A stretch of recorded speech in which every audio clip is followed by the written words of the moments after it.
1 minute.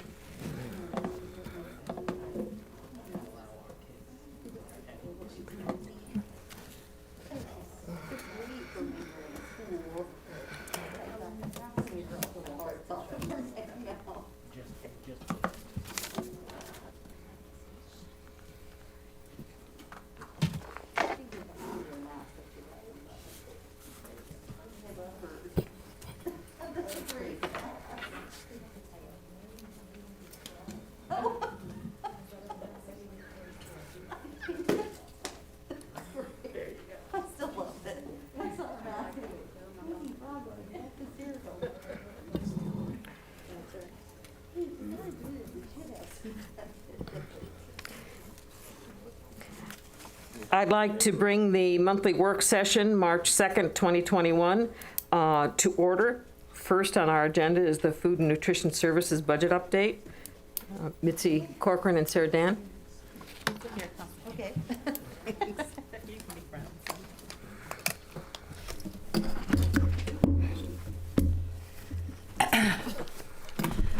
Good afternoon, everyone. How are you? When we discussed the budget at the last work session, part of the conversation was about how general fund was going to have to help out food and nutrition services. So you wanted a little bit more detail on that, so we're coming back to kind of provide that information to you. In your read ahead were, I think, 2 sheets of paper that talk about food and nutrition services. If you go to the one that says by object, it'll give a little bit more information when it comes to the expenditure side of things. But the couple of things that you'll notice is when we did the budget, we were expecting, say $9 million of school lunch reimbursement and another $2 million in breakfast reimbursements. As you can see, we're receiving little to nothing because the entire program has shifted to the summer feeding program.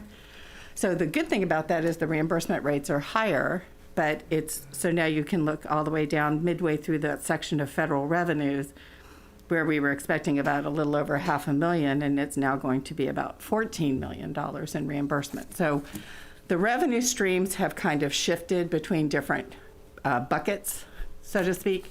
But overall, we're still anticipating the revenues to come in just about $1.3 million less than what we had originally thought, which, given the situation we're in and the reduced enrollment, overall, it's not tremendously horrible, but it's not great either. And that's on or about what we're kind of supplanting to keep the food service fund whole. The expenditure side is not coming in that tremendously different. She's actually doing better by a few $100,000 because she's done a really great job of not hiring if she didn't need to. So through attrition, she's not posting a job if she doesn't need to post the job. The biggest impact on food and nutrition services is if you look at what the actual salaries were, so about 2/3 of the way down the page, you'll see that the salaries in 18-19 were $5.8 million, and we're expecting them to be nearly $6.5 million, not hiring everybody. And that's mainly because we had an initiative way pre-pandemic to have a $12 an hour minimum wage. Our food and nutrition service workers were under $12 an hour, and all of the other positions are indexed off of those positions at the lowest level. So technically, over the last 2 years, food and nutrition services employees have received a 25% pay raise, and we have not seen a 25% increase in our revenues. So that has had a large impact. And if you look under materials and supplies, you'll also see that while we're serving less meals, the food costs are still, they've still increased. Food just keeps going up no matter what. So from a financial perspective, those are kind of the causes for why they're not flourishing financially. And then I was going to just kind of turn it over to Sarah and have her kind of speak to the things that they're doing there to help kind of alleviate and fix this, hopefully, temporary problem. On that point, though, that we raised the minimum wage for these food service people to $12, it couldn't have happened at a better time. Absolutely. I mean, absolutely agree. They are really putting out there, and it was an embarrassment that how little they were being paid. No, I couldn't agree with you more. Yes. And if we do go to, I mean, we have the mandated $15 an hour by 2026 minimum wage that we'll have to address anyway. And if we go to a federal minimum wage of $15 an hour, my hope will be that federal meal reimbursement rates will adjust accordingly. I don't know if And the that will be state case. minimum wage is going to? $15 by 2026. By 2026? Okay. So we're kind of ahead of the game because right now it's about $10. So we're a little ahead of the game, but we're going to have to also address that. Okay, thank you.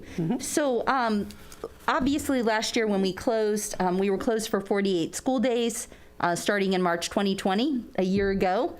And so what we chose to do, we knew that that was going to impact our national school lunch, breakfast, fresh fruit and vegetable, supper, local payments, revenue streams. So we opened limited locations. We started with 5 and then increased to 8 to strategically place places where we could serve our students throughout the district, and went to multiple meals at once. We did this because our workforce in food nutrition services, a majority of them had either waivers where they they were 65 and older or had health conditions. And so in order to serve our students and our community, we knew we needed to do it a little differently. We obviously that negotiated ways. We pulled inventory from closed schools. So a lot of districts ordered in convenience items. We pulled the food that we already had on the shelves in order to help with that. We also picked up our summer feeding sites. We normally do community feeding in the summer months. Even though we were closed and those sites were not opened at full capacity, we still fed them to bring in additional reimbursement. We also cut administrative staff. So when I became the director, we had 9 members on our administrative team. We're now down to 3.5. So this year, obviously, our participation is down. Moving to summer and then supper was really, we felt was the best thing. We didn't know how COVID had impacted our community. So feeding everyone for free allowed maybe families that weren't used to struggling financially to have additional resources available to them. Right now, I have 2 vacancies in the 12-month manager positions, and we have not filled those. People have either retired or moved on. We have 2 manager vacancies. Right now we have 4 floating managers. 2 of them are covering 2 schools while we're doing some recovery with that. And frontline staff, we're only filling positions as needed. We've been really conservative at just making sure that we're only bringing in the people we need to make sure that we are just maximizing our expenses. We're maximizing how we're using our expenses, all of our resources right now. Just from a food standpoint, anytime we can pick up, there's a program called the Department of Defense. It allows us to bring in fresh produce, and it's part of our commodities. So anytime they have offered money for that additional monies, we have taken that up so that we can bring in more fresh produce for our students, but also it helps with our food costs. We're watching our inventory. We're looking for any excessive amounts of anything and then transferring it to other schools. And we've streamlined our menus.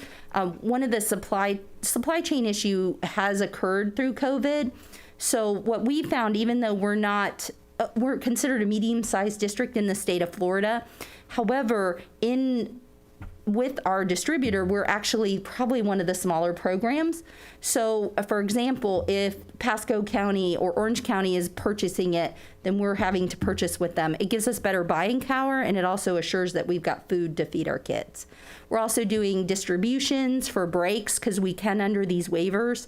So we handed out meals for Thanksgiving break, the winter break. We're getting ready to do a distribution in a couple weeks for spring break. We'll do one in between summer and the school year ending.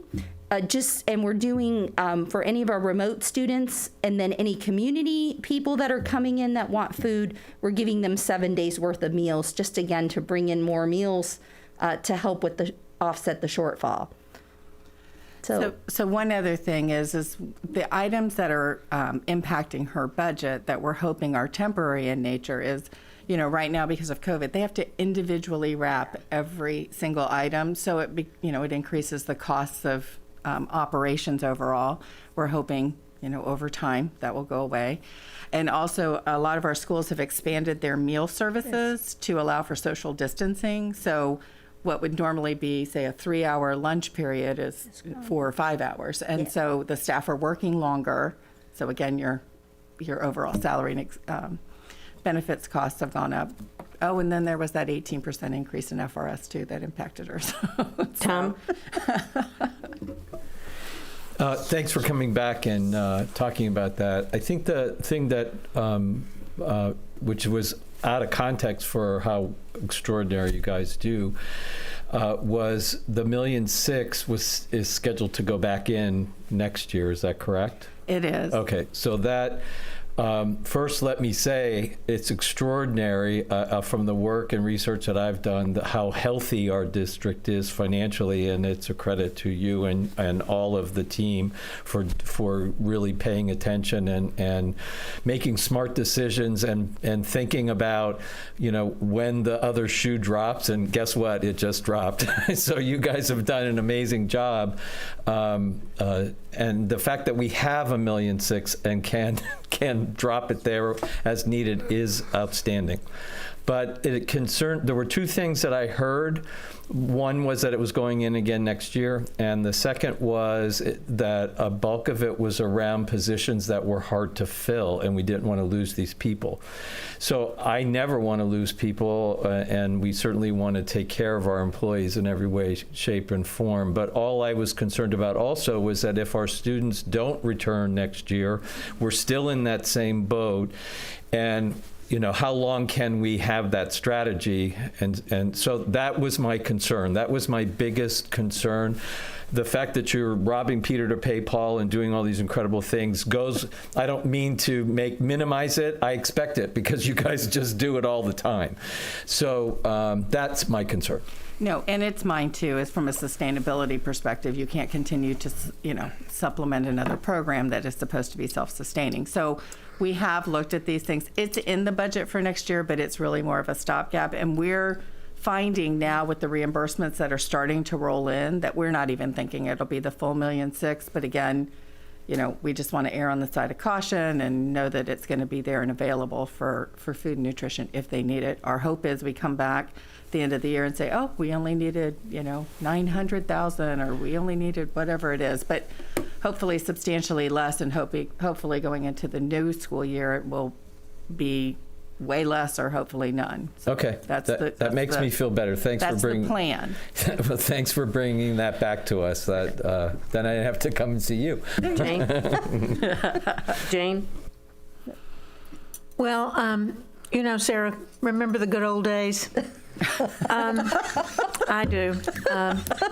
I can remember when Beverly was here and you all were working and everything was, really great, and revenue was streaming in and we didn't have to individually wrap and worry about things. My question to you and to Mitzi is, what are your biggest concerns for next year? Let's say things change and they get better. There was a time when we were looking at our equipment in our kitchens, and who was paying for those pieces of equipment has been another issue. I know in Orange County, for an example, they have a big central hub where they process a lot and cook a lot and distribute it out to schools. Do you see us ever doing something like that? What is your idea of the things you're worried about? Is it staff? And our staff have just been wonderful. I can remember all the fun luncheons we've had over the years, and the staff is just such a loyal group of wonderful, wonderful people, most of which are women. But what is your biggest challenge for next year? So what I feel like is our biggest challenge is we know we have untapped customers that we've got to reach. And so we're working on that and trying to figure out, they happen to be in our middle schools and high schools. When we look at our meals per labor hour for our elementary schools, I think right now they look pretty good. But our middle schools and high schools, I believe that we just have opportunity there. And so what does that look like moving forward? Obviously never giving up our commitment to nutrition, but how do we reach those students in maybe some innovative ways? I also think too, we may have to look at staffing differently moving forward, that staffing model. So I've been kind of keeping my, just with other directors, just seeing what other districts are doing to just if there's better ways to staff our programs, not cutting people, but they may be moving to different locations because we're all one big department. So we really, just making sure that the staff that we have, that we're being smart about how where they're at, how they're being placed, how they're being utilized, so we can take care of them, but also maximize how they impact the program in the future. Thank you. Bridget? Thank you. I appreciate you coming back. And, I think a lot of what you talked about is nothing new as far as any enterprise that was dealing with the increased costs. But it was a quick scramble. And I think in my takeaway is oftentimes it's missed at how many people are truly reliant in a good way. Reliant of which a service that the district provides on this, and it's not something you can just stop. And so as you talk about different more efficiencies, and I appreciate you addressing the administrative standpoint and being really creative, that you're not taking it lightly as, a self-sustaining department, and then, borrowing that aspect is looking ahead. To Mr. Edwards' point is, that sustainability factor is in the event, which I don't believe is the case, but, that contingency plan is, what does that look like? What efficiencies? I know we talked about the program, which I think may be an investment, but I honestly can see absolutely how that would be a benefit to the overall enterprise of what your department's doing.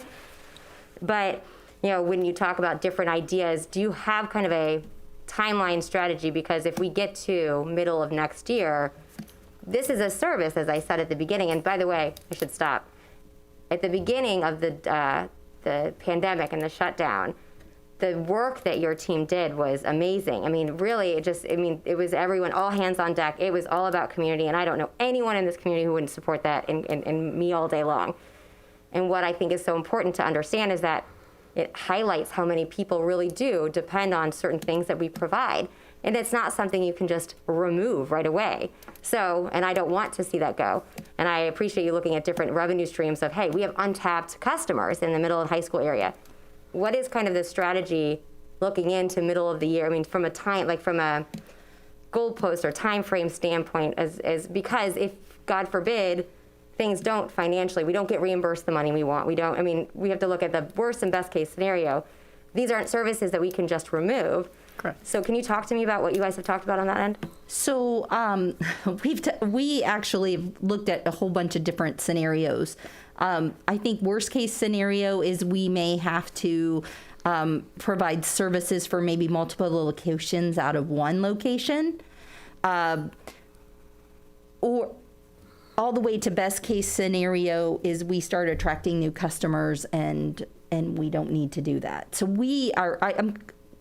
myself and the other kind of core members of our team we just kind of look at both. I think some of the things that we're kind of waiting to hear, the waivers end right now currently from the USDA in the middle of the summer. And how is that going to be extended? Or is it going to be extended is really where the kind of that moment where it's going to be really defining. So kind of just seeing what the new administration is there are some level of uncertainty, but we're trying to come up with some different scenarios in order to make sure we're prepared for that. Just like we did when we went home and it was like, oh, guess what? We're not coming back over spring break, and we're going to start emergency feeding.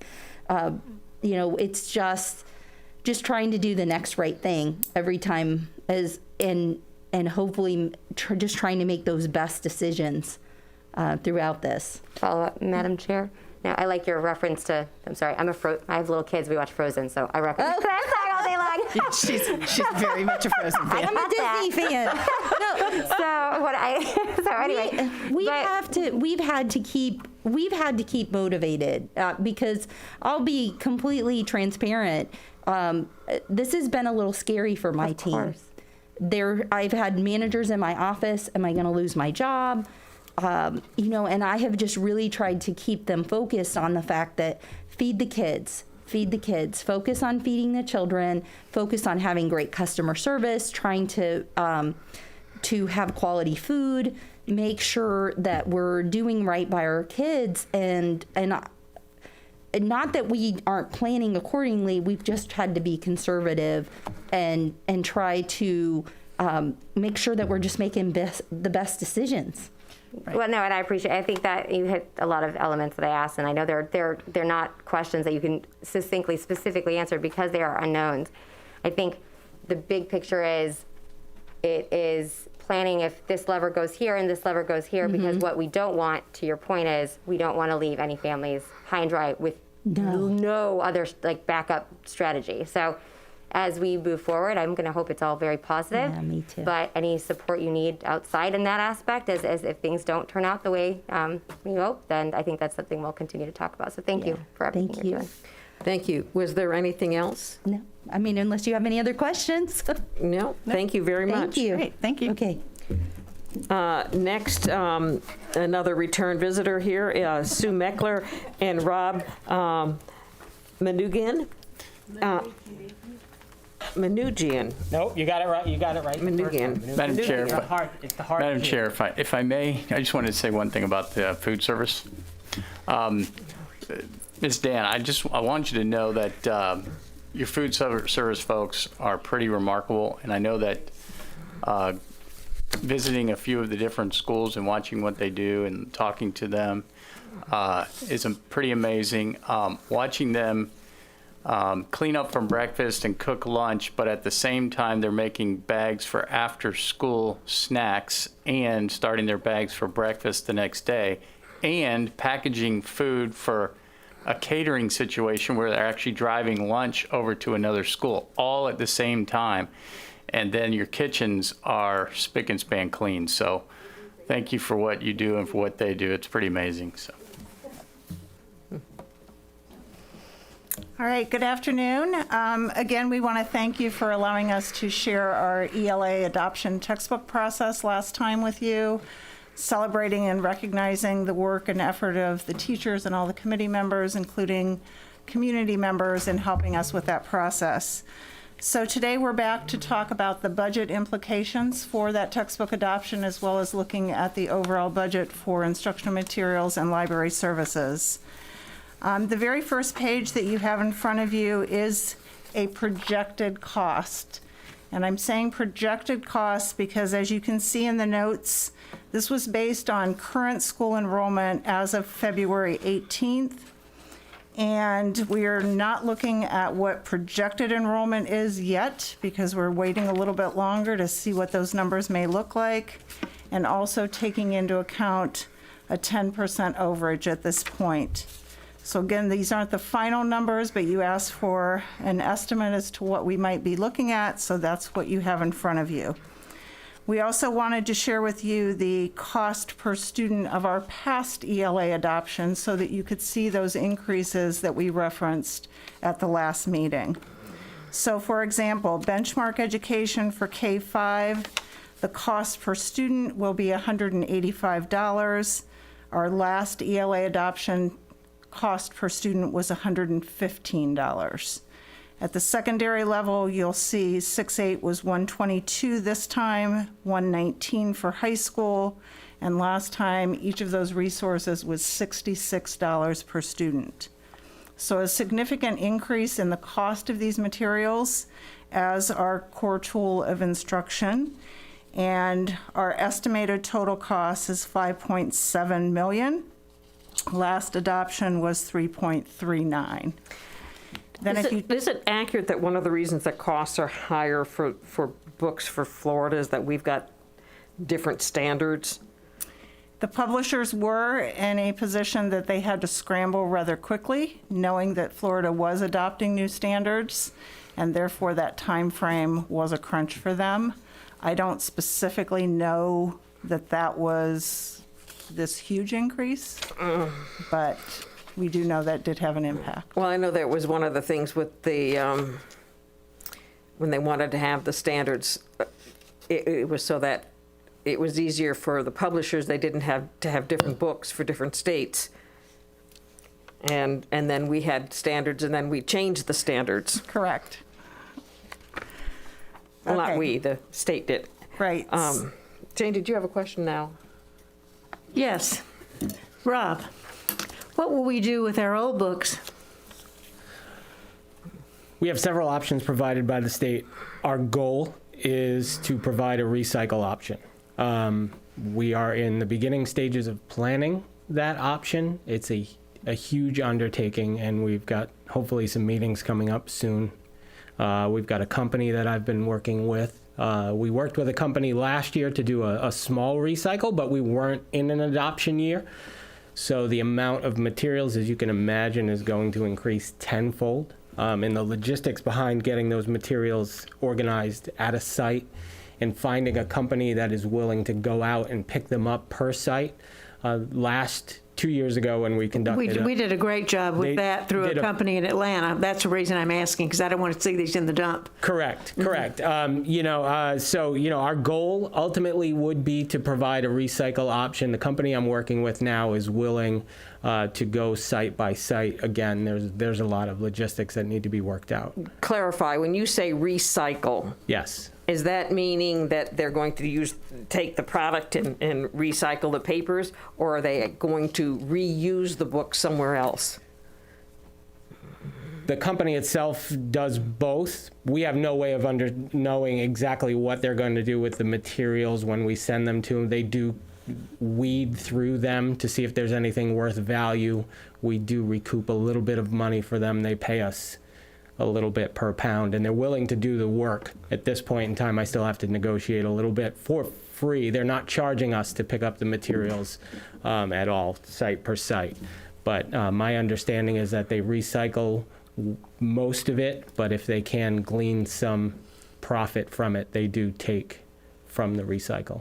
Yeah, I would think that another country, another state, another class, even schools within the state might want them. But again, when you've got new standards, 67 districts are faced. it doesn't yes. say, oh, well, we can then sell them to the charter schools or the private schools. We really can't with the new standards. Correct. Okay. Correct. And the materials that we have currently under adoption are 7 years old. So, even other states at the time, it's difficult to try to organize a sale. Thank you. Go ahead. So that was giving us summary of the language arts adoption projected cost. Rob is going to walk you through the expense summary for instruction materials and library services. First thing I wanted to point out, though, was our total allocation from the state was $3.4 million. And then we take money off the top that goes to our charter schools for them to be able to purchase their instructional materials. And we also have an allocation that we give each school based on their student enrollment. So that left us with 2.8 to start the year. We also were very fiscally responsible and were able to roll over 1.39. So our total expenditure at the beginning of the year was 4.1. And then, of course, you see that the 5.7 we need to spend on the adoption alone is more than our total allocation. And he'll talk to you about these other line items categorically. Okay, so if you turn the page, look at the light blue marked expenses. We've broken them out, and I stress to Sue and everybody that always puts their eyes on this document that it is a worksheet. It's a very fluid document. I'm constantly tweaking it and updating it based on when we spend money, how we spend money, when we make purchases. So it's always a moving target. So we start with digital instruction, and we have our Apex expense for course and credit recovery, and I believe that's grade 6-12. And we move from there into our database resources.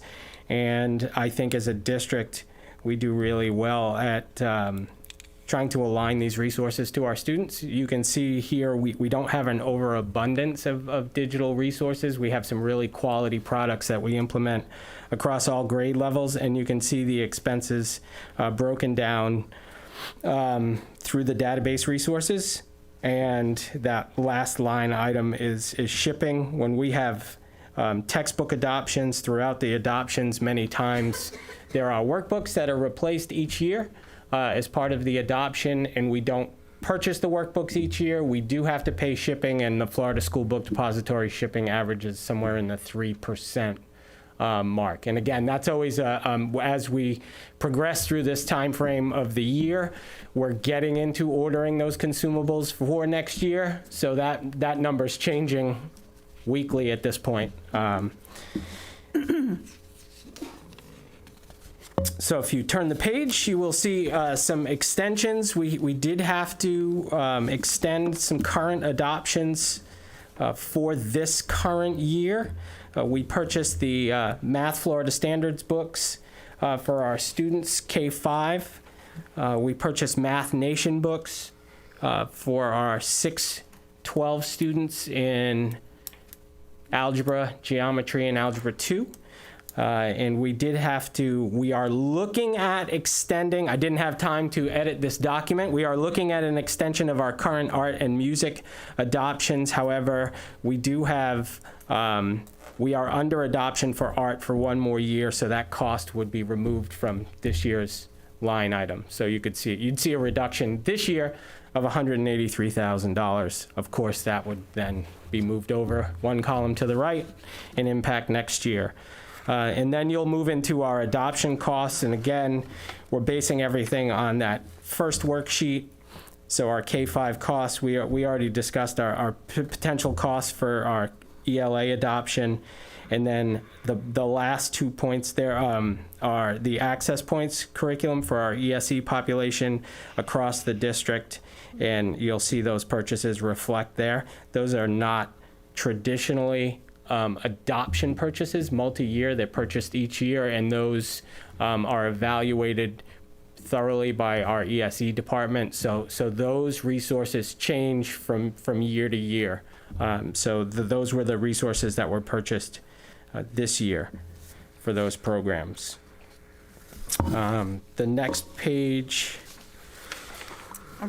Just to reiterate, under that yellow section 2, then you'll see in 2022 what we're projecting for the math adoption that will be coming next year, which is a K-12 math adoption. So that's where the expended, and again, just projections. And on the next page, you'll see some unplanned expenses. That obviously doesn't happen every year, but as we need in this environment, our K-5 Elevate science adoption, we needed a little more with students working at home. We had to buy some additional copies. And then to address the needs of our online use in advanced topics in math and pre-calculus, we had to purchase some more licenses for those students that were at home. Those are unplanned expenses, so they're highlighted there. And then the last line item you will see is our dual enrollment costs. And again, those are for instructional materials only. Textbooks, including digital licenses, not tuition. And again, that's a moving target that moves, changes each semester. Thank you. Mr. Edwards, you had a question or comment? Yeah, I was back here on these increases over the last 7 years. Those are huge jumps. Absolutely. I'm just a question, because I did attend the finance forum. Do the allocations match that?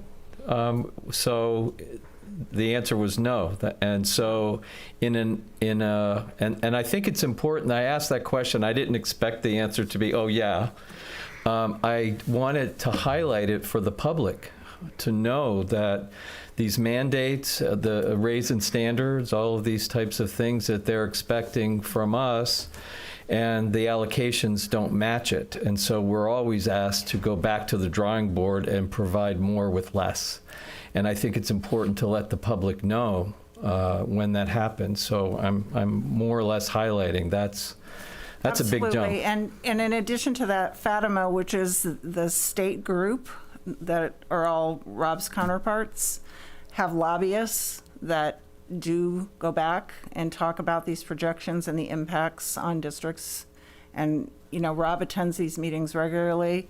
A lot of districts come to Rob for advice, and they have collaborative discussions across districts about this very issue. Rob, what kind of feedback do you get from the lobbyists when they talk about this to the lawmakers? It just doesn't, you know. State funding's down over the last 10 years, almost $100 million for instructional materials specifically. It's not funded at 100%, as you can see. So last year we saw the first. I've been doing this for 8 years. Last year was the first year that we saw an increase. It increases every year, but what they were referring to is a marked increase, and I believe it was 1%, less than 1%. Yeah. So it wasn't. It's every little bit is great. My father always told me, somebody gives you a nickel, it's a nickel more than you had. So, right. You know, I mean, that's great, but you can see we're underfunded. And it's the same way for each and every district. Like I said, I just really, and whether it's food service or instructional materials, or I'm sure we'll hear something similar in mental health, we are always asked to do more and with less appropriation. So I think it's important that all of the good work that you all are still able to provide in that environment is outstanding. So thanks. Mm-hmm. Jane Goodwin. And I would say not to lose touch with what we all are looking at with standards changing. I have great concern about the standards that we're going to be using, because I think what we were using before enables our students to be critical thinkers. And I'm not so sure about this. I think it's much more involved with memorization and some of the things that Hillsdale College and others profess to be the way, is not the way that I have been or have seen instruction going. So proof's in the pudding, I guess. We'll all see. I don't think we have any choice at this point in time, but I have great concerns about that because we know how well our students adapted to Common Core and how well they adapted to thinking critically. So, and Sue is a master at that and has worked very diligently. And I just have to say that I have so much faith in our teachers. The high expectations they have for students, the instructional strategies that they will continue to use for every student because they know that's what's right for students, that will continue. We just have a lot of work to make sure our teachers understand the nuances of the language, because then we have to consider how that will impact them, you know, as they go from grade to grade to grade. Well, you know, and I think it's up to each of us, too, to reach out to our key legislators and let them know, too, that the cost of the materials has gone up almost twice, you know, the amount it was the last time we did this. And because if they don't know, they can't help us. Correct. Any other questions on this, or concerns, or comments from you? I think we're good. Thank you for allowing us to share. Thank you very much. Thank you.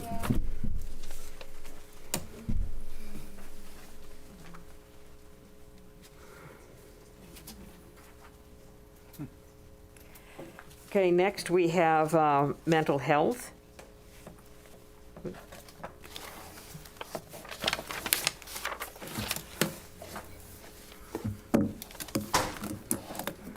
Madam Chair, we have a couple of folks who will be presenting mental health for us today. We have Deb Jackalone, who will present for us from a student standpoint, and then we also have Lynn Peterson, who will present to us from an employee standpoint.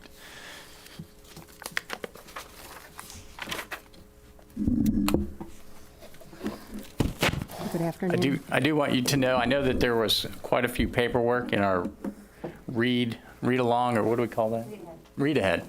There was quite a bit of paperwork there, and I know today They are going to take 5 or 10 minutes and really touch on what we already do. And as you could see in the paperwork, there's quite a bit that we do across our entire school district. There are many, many folks involved, but they'll spend about 5 or 10, probably 15 minutes totally to talk about that. And then we're reserving time for questions and to talk about our gaps and some areas that we need to close those gaps and improve and hopefully figure out a plan for that. And as you say, Tom, how are we going to pay for all this? So with that, I'll turn it over to Lynn. Good afternoon. So yeah, I provided a read ahead for you, and I don't know, not really sure how this works. So you have it. And really, I'm told well, this is actually probably Deb's PowerPoint. So I have 5 minutes, so I'm going to speak quickly. We understand that mental health is a part of employees' overall well-being. And so we recognize that, and we have added that to our employee wellness program. EAP, as you're aware, has been part of the district's program for a very long time.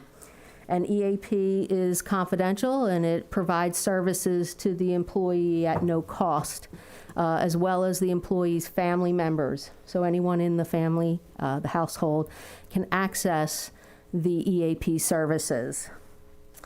EAP services help with the emotional and financial workplace concerns that an employee may have.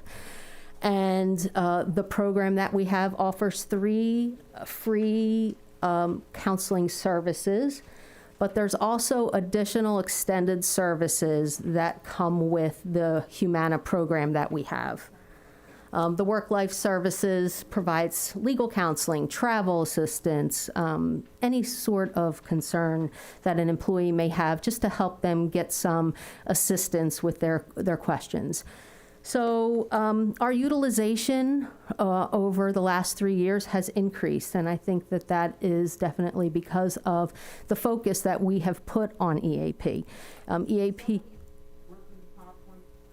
Is somebody working the PowerPoint to move them Now along? I see that it's up there. Yes, there it is. So There you go. As you can see, from 2018 to 2020, the utilization of our EAP services has increased. And this shows the utilization for web hits on the website, and also with the EAP services, counseling services, the legal, and any sort of we've seen a continual increase, and that's because EAP moved under employee wellness 3+ years ago. It was previously housed under HR, but we took it on because we felt it made more sense with our program. Erin works with all the wellness champions, and she's able to promote the program through all the wellness champions at each of the sites. The utilization, we see the increase in last year. You'll see the next slide shows employees' concerns were legal matters as well as relationships, and we think that that coincides with COVID, being home more, having more family time, and having potential more relationship issues. So, as well as legal, the big concern was wills and trusts. So there was a lot of that. They do have assistance and help with that. So people started looking into that, which we're happy that they started actually looking at that and not ignoring that. So, and then what we did in 2019, seeing that we really needed to focus on mental health, we started a program and Humana started this program, and we utilize it with their assistance through the EAP, but it's taking 10 minutes, just take 10 minutes of your time to take for yourself. And so what Erin does is she sends this out to all her wellness champions, and it goes out to, and as she's here at the landing, so you'll see that email that comes out for Take 10, and it provides quizzes, it provides articles, it provides the EAP services so that employees can, maybe each month there's a different topic. And if we look here, this next slide shows, we took out January because it had already passed, we couldn't fit it in, but you can see each month there's a topic. And the articles all relate to that. The quizzes, the articles, the evaluations, that sort of thing, all relate to what that focus is for that particular month. So she's already got this set in stone for every 6 months. She has it set. And then this is the email. I just blew it up, but this comes out. She has a little indication, Take 10, and she explains. And right there at the top, you'll see that the EAP is what we highlight. We highlight that because, maybe you're in a crisis, you're not in a crisis in January, but maybe in May, you're in a crisis. So we want to keep this in front of our employees. We feel that showing them each month, you have these services. We also talk about Florida Blue. If you have Florida Blue, you have those services in your medical program too. But we talk to the wellness champions so that we educate them so they can speak to the employees at their sites that we have these services and we want you to utilize them. They're all confidential. And so the last thing we can see on the last page was the last page of the presentation shows the web hits that we've had just from implementing this program. We've had significant increases in the web hits at Humana for all of these, the program that Erin put in place with Take 10. And a lot of the articles that are the most popular are those focused around what was included in the Take 10. So we know it's working, and we only see that it will increase as more and more and more people pay attention and utilize those services. So that's what we're doing for mental health. Thank you. Jane? Well, I think this is wonderful, and I've worked for companies before who have utilized EAP. Who do we have doing that service for us? Humana. Humana. They do a great job. Samaritan Counseling also does that for a number of corporations in the county. But I just think that probably our employees don't use that enough, because a lot of people, are having great challenges, particularly now with and maybe our employees don't, but I think this concurrent teaching and all the other things that are going on, and you've had a bit of an uptick, but would you say it's? Although it seems small, not everybody utilizes the EAP service. They may want to go under their medical. If you're on the HMO, it's free. It's covered at 100%. And maybe they want more than just 3 sessions, and maybe their provider wasn't one that was in the Humana network. Maybe they chose somebody else that wasn't in that, and they wanted that person. So for whatever reason, I don't know why, but we are talking about it. We are promoting it. Our on-site Florida Blue representative promotes EAP and promotes coordinating the two so that if you are going to utilize the Humana EAP 3 free counseling, that you look to make sure that they're in the network. So, This talk space is what Michael Phelps, I think, is advertising, but of course, everything now, telemed and other things, I think probably a lot of counseling will be done that way in the future. I know that they've added, telemedicine has added dermatology, and they will be adding more services as, as people become so comfortable with it. Makes a lot of sense, but for a person that has an issue and perhaps an emotional situation, I think that it certainly is convenient. Definitely. Bridget?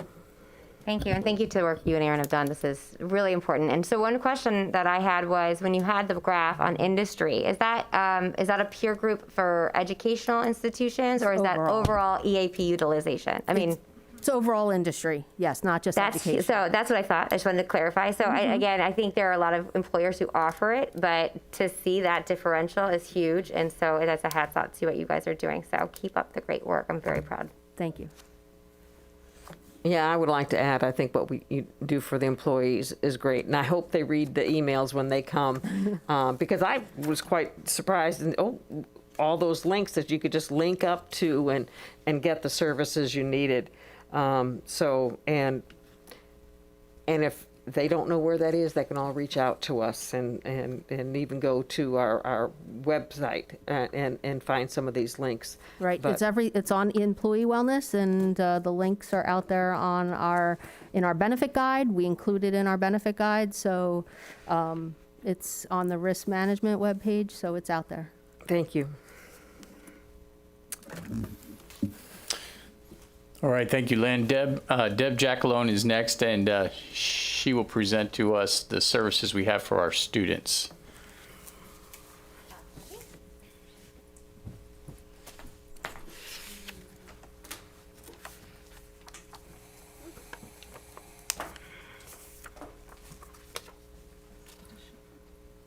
Good afternoon. No. Do I need to push this? Okay, am I on? Okay, I'm ready now. Hi, good afternoon. Thank you all so much for allowing me the opportunity to share with you some of the great things we have happening in Sarasota for our students and some of the things that we're thinking would help us do our job better as we move forward throughout the year. I'm not nearly as good as Lynn Peterson, so Laura is going to actually jump through the PowerPoint for me. You all had this PowerPoint to review about a week ago, and so I'm not going to spend time reading you the entire PowerPoint, but I do want to say I'm happy to go back and revisit any slide that you may have a question about that I don't actually hit. I picked 5 or 6 slides that I wanted to share with you that I think really highlight what's happening in Sarasota. It gives a very good overview of where we are and where we are headed. So Dr. Kingsley, if you could please start with slide 5. A few years ago, actually in 2018, you all may remember seeing the results of an environmental scan that USF did. The Barancic Foundation, in partnership with the Gulf Coast Community Foundation, funded this work. And the results that came back to Sarasota were astounding. And it is kind of my why behind why I'm working so hard every day, why our team is meeting the needs of our students diligently every day. We know that in Sarasota County, we have approximately 84,000 youth between the ages of 0 and 24. And what we found with this environmental scan, there's approximately 12% of those students or those youth that have unmet mental health needs. And when we say that, it translates to about 10,000 students. So my work and the work of my team is to find those students and deliver the services that they so desperately need. Okay, Laura, next slide. Much of the work that we do is based on some research from the ACE study. I don't know if any of you all have heard about the ACEs study. It's Adverse Childhood Experiences. And this is the longest and the only study that has ever been done that demonstrates a causal relationship between these traumatic experiences that happen in childhood and positive or adult health outcomes. And this slide, it really drives home a lot of the why behind our work. We know that a student that experiences only one ACE, just one, and it's anything from child abuse, neglect, divorce, growing up in a violent household, having a parent that's incarcerated, any one of those can be an adverse childhood experience. Students that have just one of those will have an increase 1.5 percentage points more 1.5 times more likely to have academic problems in school. They're also 2.5 times more likely to have behavioral concerns. Students that have 3 of those adverse childhood experiences, if you look at that first line, They are 3 times more likely to experience academic difficulties in school, and they're 6 times more likely to have behavioral concerns within school. So those concerns are another reason why we're working so diligently to respond to the needs of every student in Sarasota County. Up until this point, we didn't have dedicated money to support mental health, and actually it has only been available over the last 2 years. You all may remember the Marjorie Stoneman Douglas High School Act. Sometimes the most tragic events produce a positive outcome, and this event led us to receive funding throughout the state to support mental health needs in schools. So for the last 2 years, Sarasota County's received about $1 million, slightly more, to support mental health in schools. And I am so proud to share with you all that for the 2 years that we've received this funding, over 95% of the funds that we received went to support direct student needs. So we were working directly with students. They weren't for administrative costs, travel, things like that, but was for direct support to our students. So we're really proud of that work. The mental health allocation comes with a plan, and you all have seen our plan. You all approved it back in August, and it really outlines the entirety of the work that we do related to mental health. Something that we do for every student, to kids who need targeted support, and then our students and families who need the most intensive services. That's all outlined in our plan. Let's see. I want to talk to you this is the kind of the best slide, I think, in the PowerPoint, because this is a highlight of all of the great things that we have going on in Sarasota County. And I'm not going to read you everything or tell you everything that's on this slide, but I do want to share with you what I think is really important. First and foremost, we have a Pbis framework. And what that means is every school in our district is using positive behavior interventions and supports. So much so that we're accountable to all of you and to our community stakeholders by uploading every single plan onto our dashboard.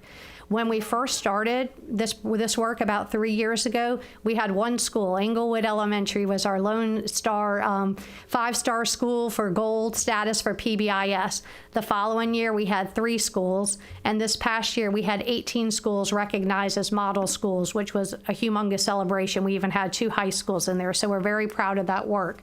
And we continue to make progress with Pbis. The second thing, you'll see restorative strategies on there. We've trained over 1,000 staff members district-wide in restorative strategies. We've trained 99 administrators in restorative strategies. And big kudos to Chief Enos. We've since trained 22 SROs in restorative strategies. We've also done so much to help support our staff in recognizing mental health awareness and needs of our students. Last school year, we trained 99% of our staff in Cognito. We were recognized as a national leader through mental health awareness in the implementation of Cognito. We've trained close to 100 staff members, both instructional staff members and business staff members, on youth mental health first aid, which is huge. And we moved from having 18 mental health therapists in our schools that were funded by our mental health allocation plan to this year having 28 mental health therapists in each and every one of our schools. So those are some of the highlights that I thought you guys would find interesting, or you might want to know more about as we navigate through the conversation. And then just to end it, this quote by Mr. Rogers is the heart and soul of why we do this. I'm convinced that when we help our children find healthy ways of dealing with their feelings, ways that don't hurt them or anyone else, we're helping to make our world a safer, better place. So thank you guys. I don't know if you have any questions or if there was a slide that you wanted to know more about. That slide with all the bricks on it, one of them was DSC. Oh, so that's discipline in the secondary classrooms. So all of our schools use CHAMPS as a organization, classroom management system, and discipline in the secondary classroom is what our students in grades 6 through 12 use.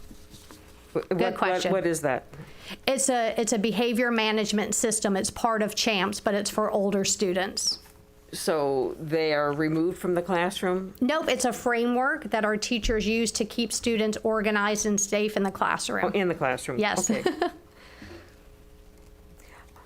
Okay, Karen? Thank you. Great presentation. I have a question about the 12% of students, the 10,177 that you're looking at finding and delivering services to. Can you talk to that a little bit, please? Yes, I think and you know this probably better than anybody in the room, we have at our school, all of our schools have school-wide support teams. And so over the past couple years, we've been making a conscious effort not to separate out academic needs from social, emotional, and behavioral needs. And that's partly where that Cognito has come into play. We know that teachers are the best observers of students' mental health needs. They are the people that spend the most time with students, and they're trained diligently to be on the lookout for changes in behavior. We know that a change in behavior is usually the number one indicator that something isn't going well for those students. So any student of concern starts with our school-wide support team. A parent can bring a student to the school-wide support team. A teacher can bring a student to the school-wide support team, a counselor, an administrator, and it's through this team that we problem solve to try to meet the needs of those students.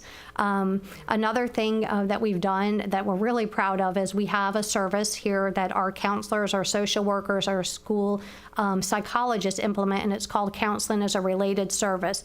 And this year alone, we're seeing over 300 students by our school-based staff with unmet needs. So we're diving into any avenue that we can to help serve those students. And case managers for each one of those cases, can you talk a little bit about who monitors their progress? Yes, absolutely. So when a student comes through the school-wide support team, part of that school-wide support team's job is to problem solve and to put a plan in place, an intervention plan in place to help support that student. When that plan is developed, each person on that school-wide support team, which is our school psychologist, our school counselors, our behavior specialists, our speech and language pathologists, our classroom teachers, whoever is that knowledgeable team about that student is part of the problem-solving team. And then everybody on that team has a role. A teacher may be implementing one of our interventions. An administrator might be monitoring the progress of those interventions.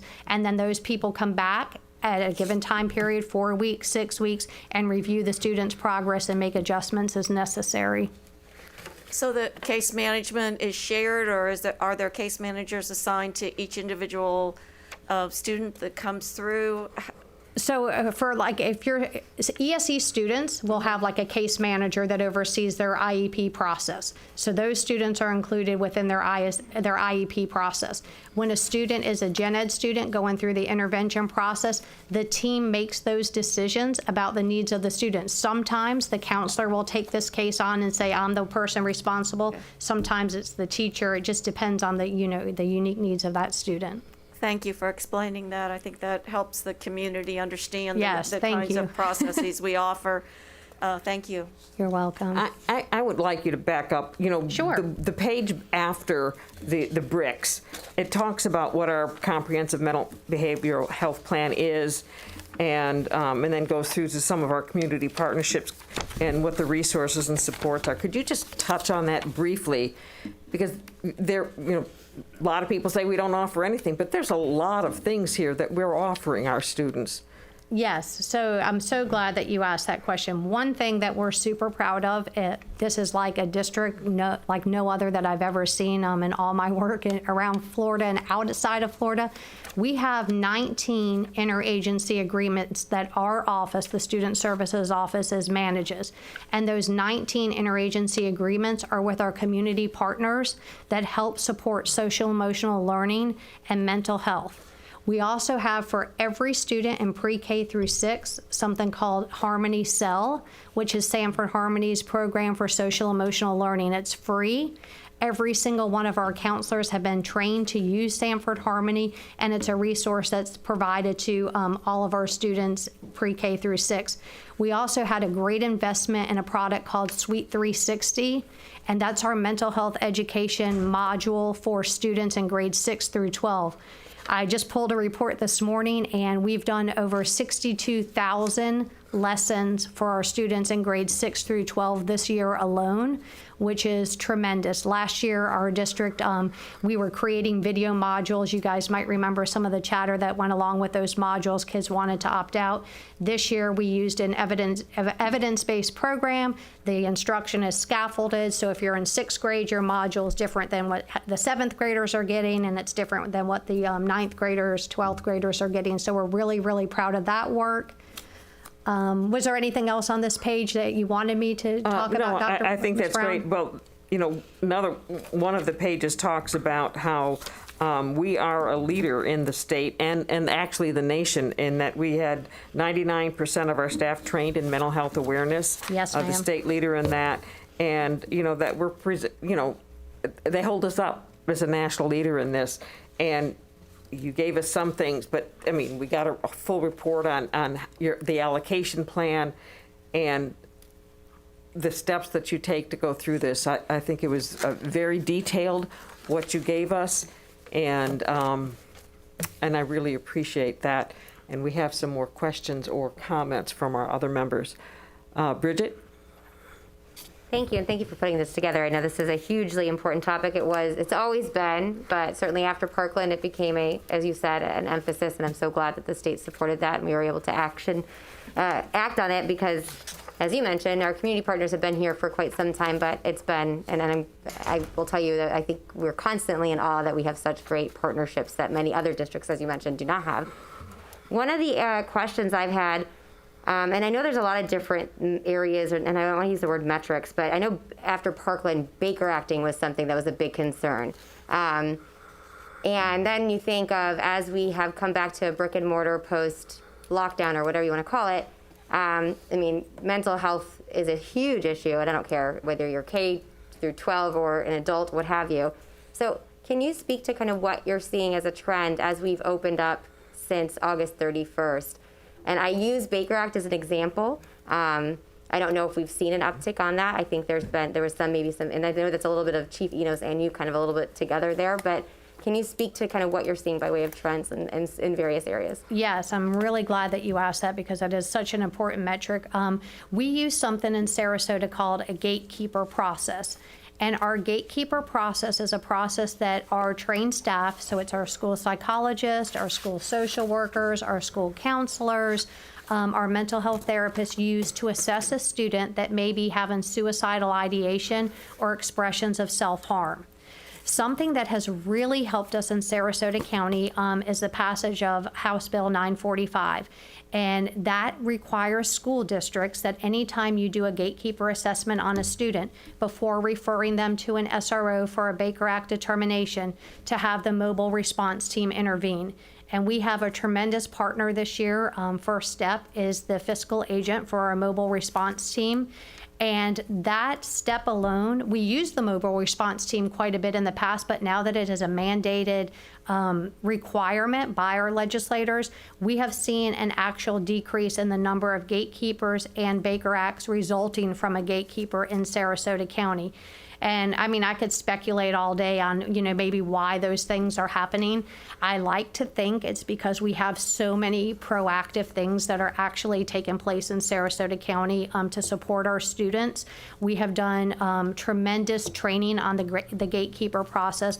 Like I said, all of our student services staff have been trained. Our administrators have been trained in the gatekeeper process. Our SROs have been trained in the gatekeeper process. And we've been able to do more infrequent trainings because of Zoom. So we're in the Zoom world now, and we've really decided to capitalize on that. That's what we're seeing here in Sarasota.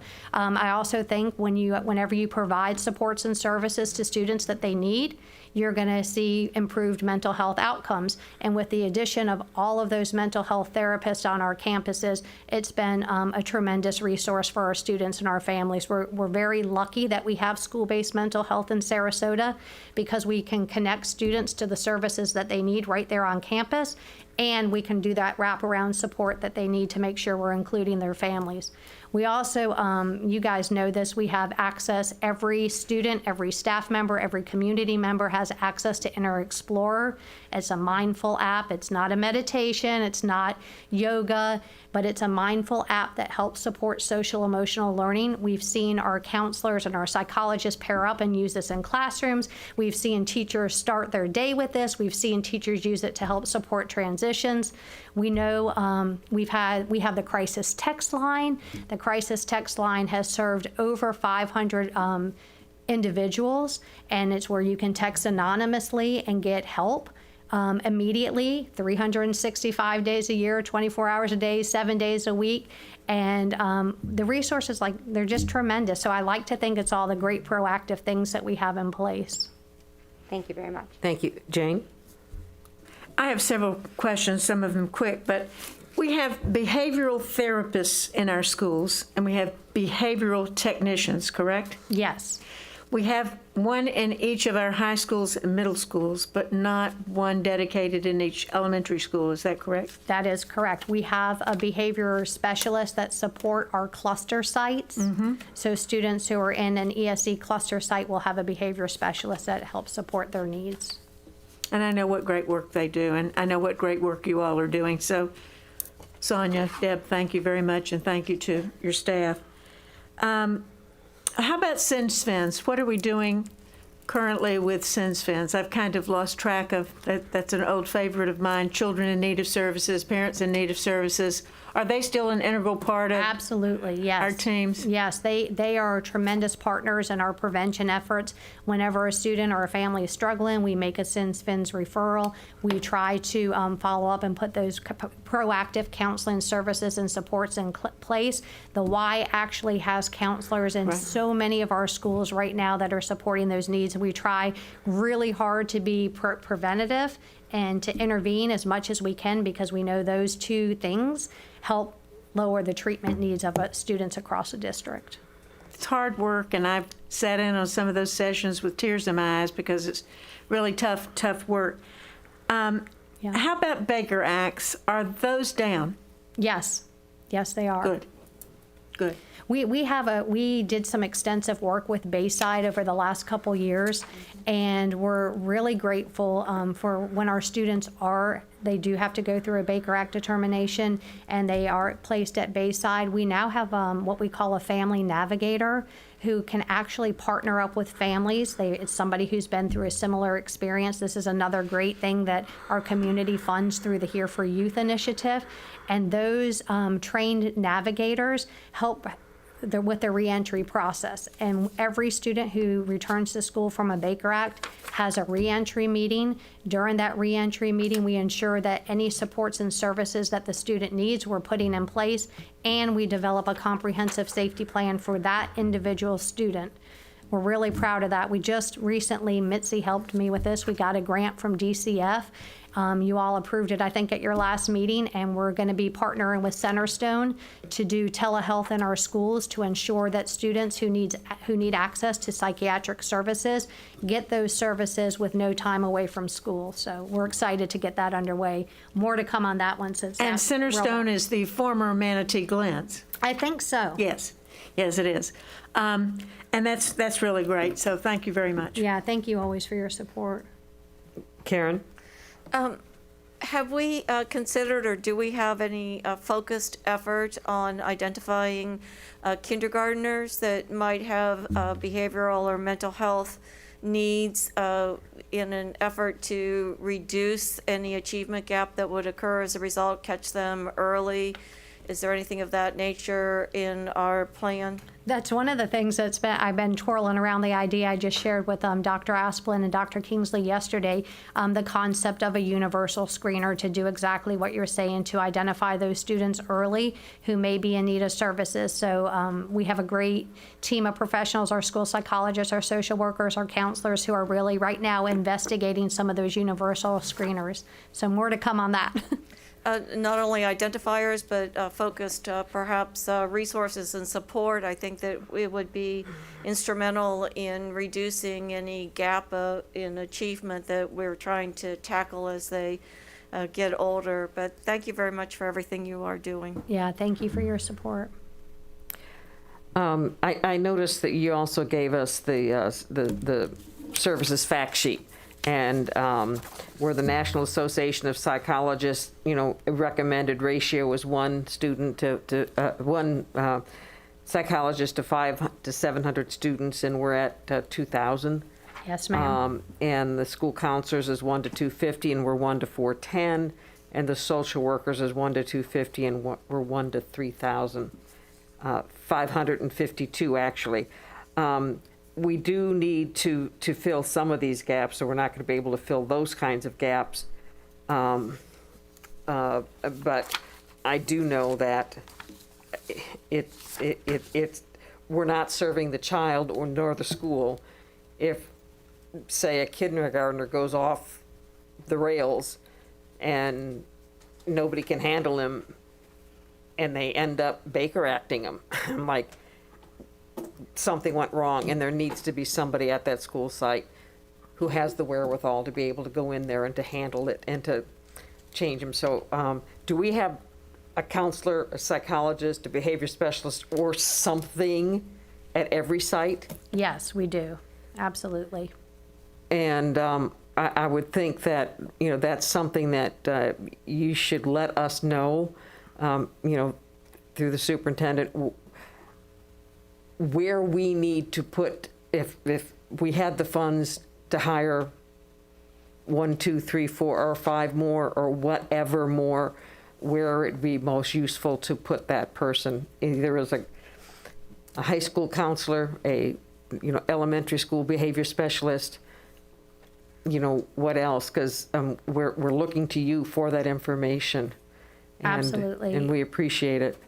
Yes, ma'am. I think one of the things that would be a great starting place, we have, right now, our elementary schools and our middle schools have access. Most of them have a full-time mental health therapist on site. Our high schools do not. Just a little bit of information for you. Whenever you do a gatekeeper assessment, the school counselor is usually the first line of defense because they are school-based, and all of our schools have at least one counselor on staff for students.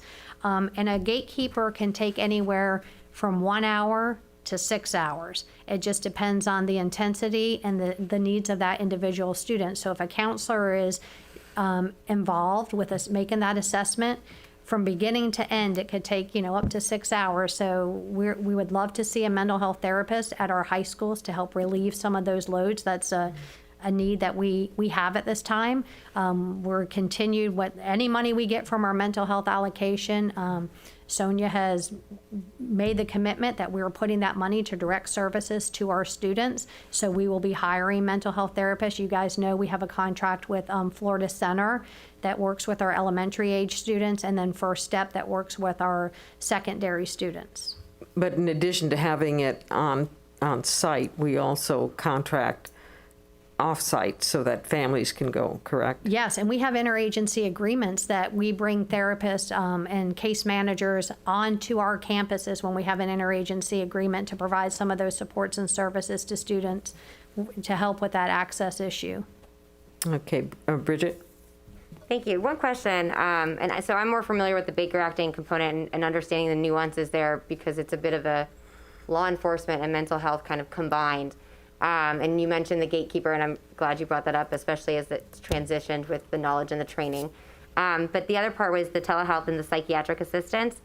Is that after? Is that when a reentry? Because my question ultimately is, in the event it's in real time, what's the consent to treat? Because we're dealing with minors at that point. So we definitely wouldn't be doing that like in real time in the midst of something that's happening. So what we found is one of the biggest concerns when a student's released from a Baker Act, they get a discharge summary. And oftentimes the discharge summary has the family following up with a psychiatrist, and there might be med management involved.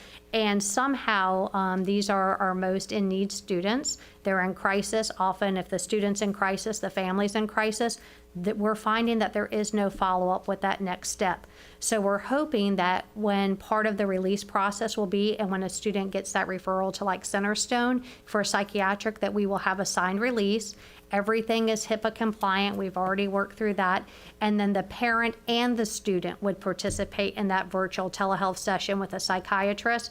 That way, we found, Centerstone did a great research project on it, that parents don't have to miss time from work because they can Zoom anywhere. Students can get the service at school. They don't have to miss another day of school to go to an appointment.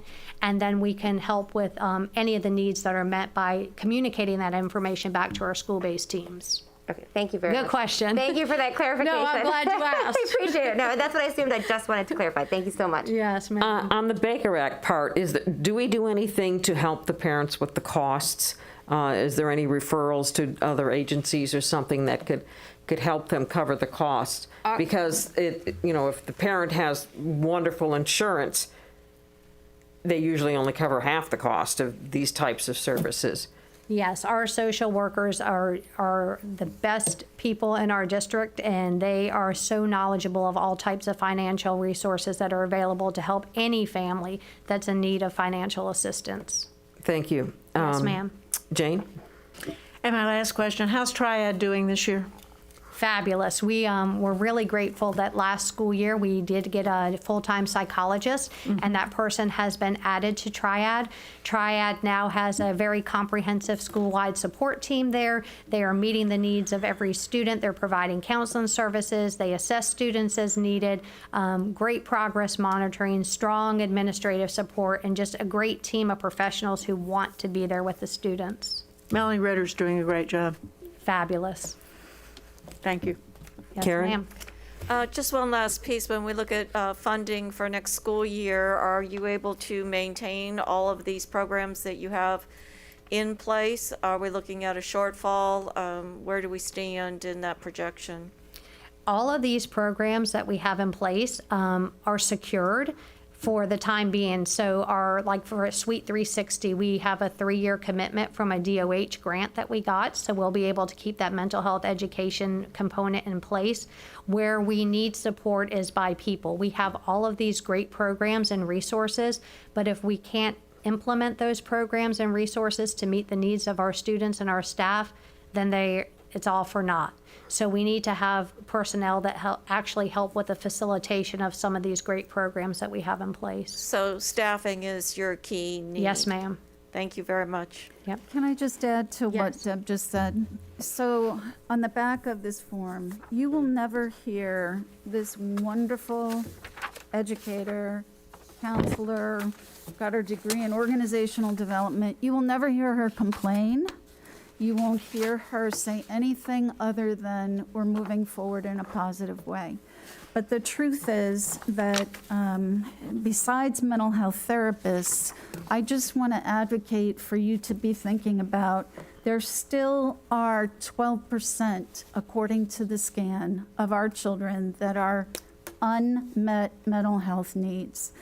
And so in talking with Deb and Sonia, on the back of that form, you see what she referenced. She would like to see mental health therapists in our high school, direct services.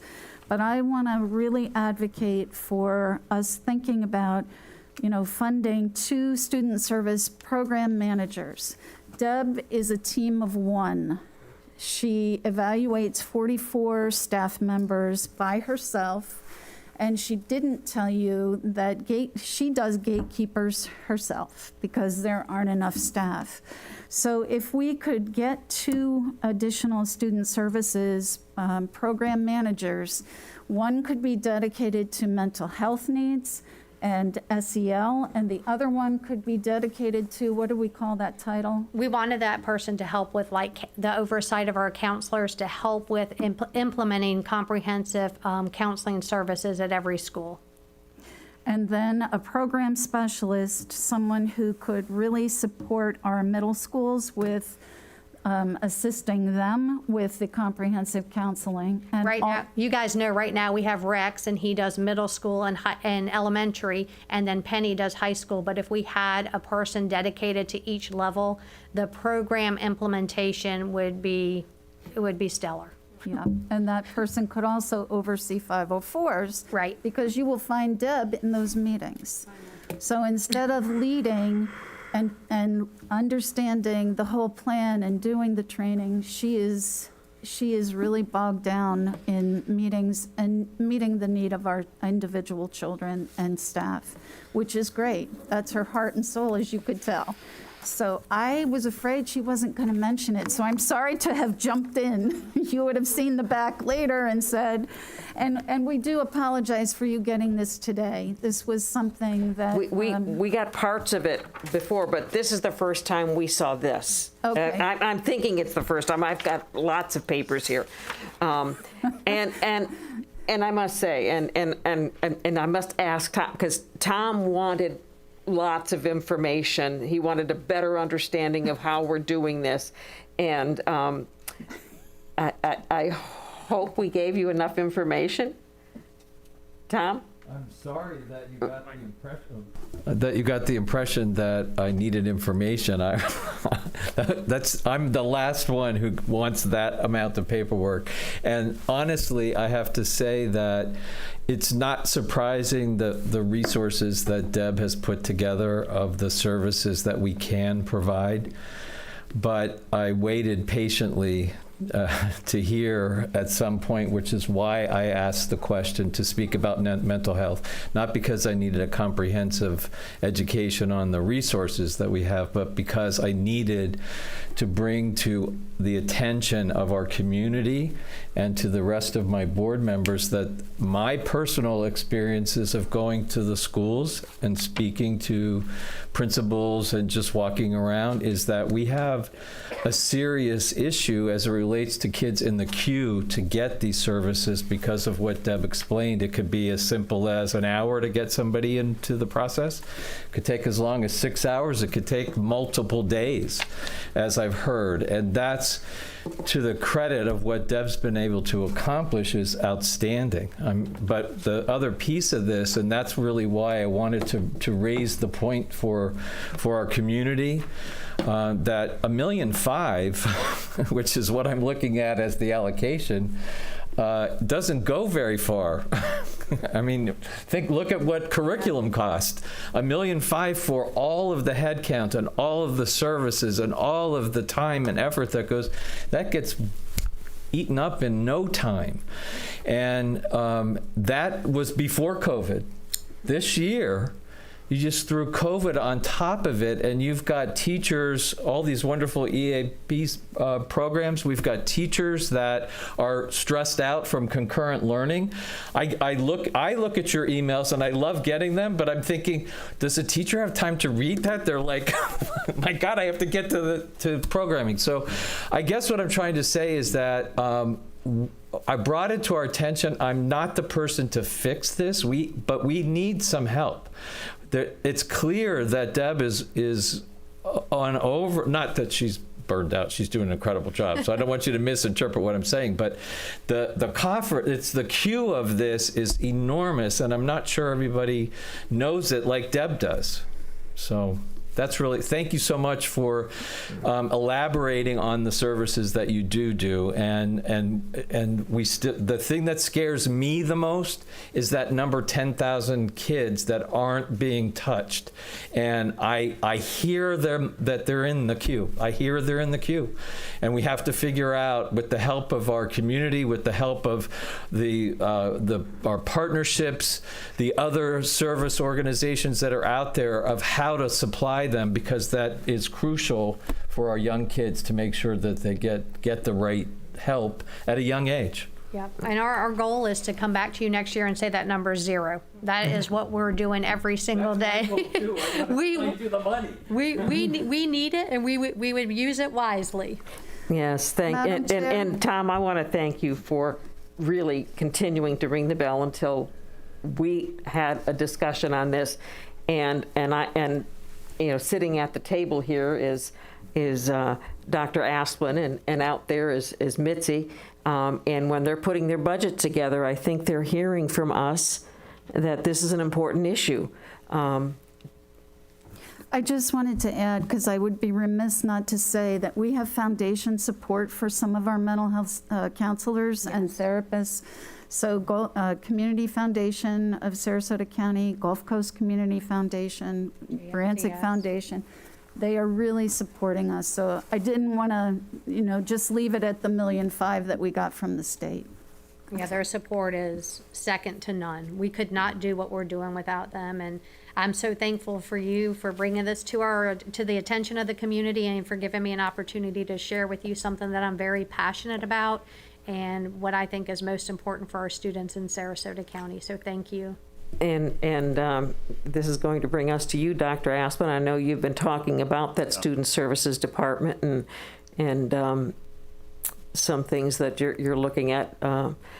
What comments do you have to add? That's right. I think everybody was right on, and Tom, you're definitely right on this.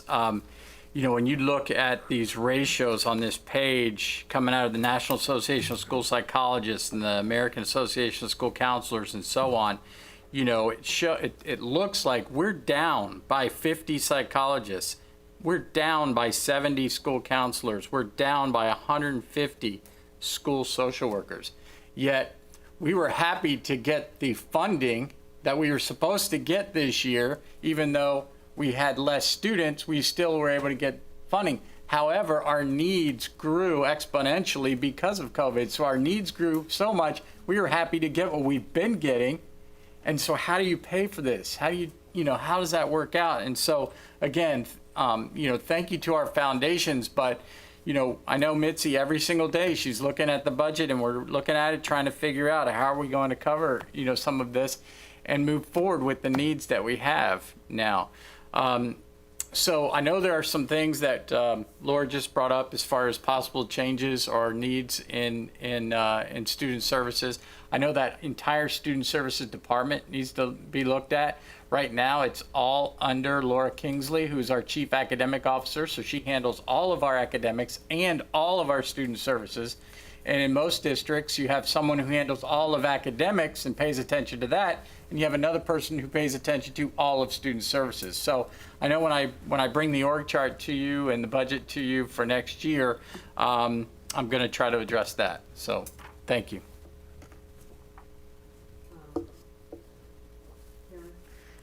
Yes, I just want to reiterate what's been said and focus in on our budget priorities. And obviously, we get so much from the state, and we're fortunate to have the foundations and our community partnerships and a great, awesome staff making plans and putting together resources.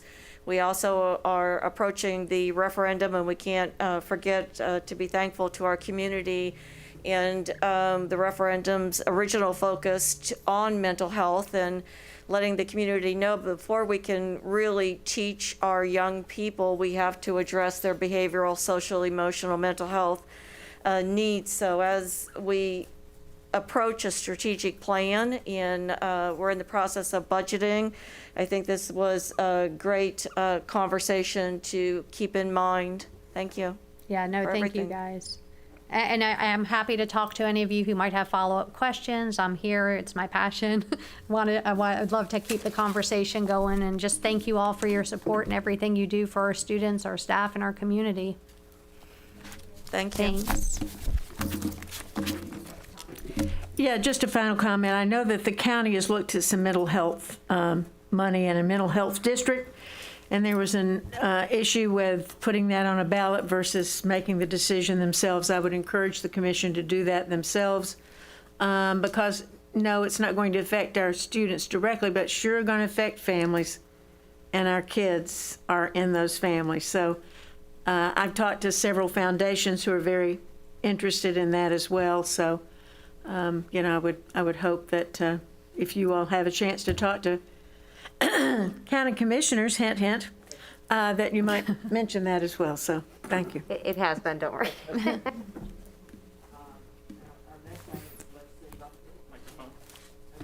Thank you, Deb. And thank you, Lynn. Microphone is off.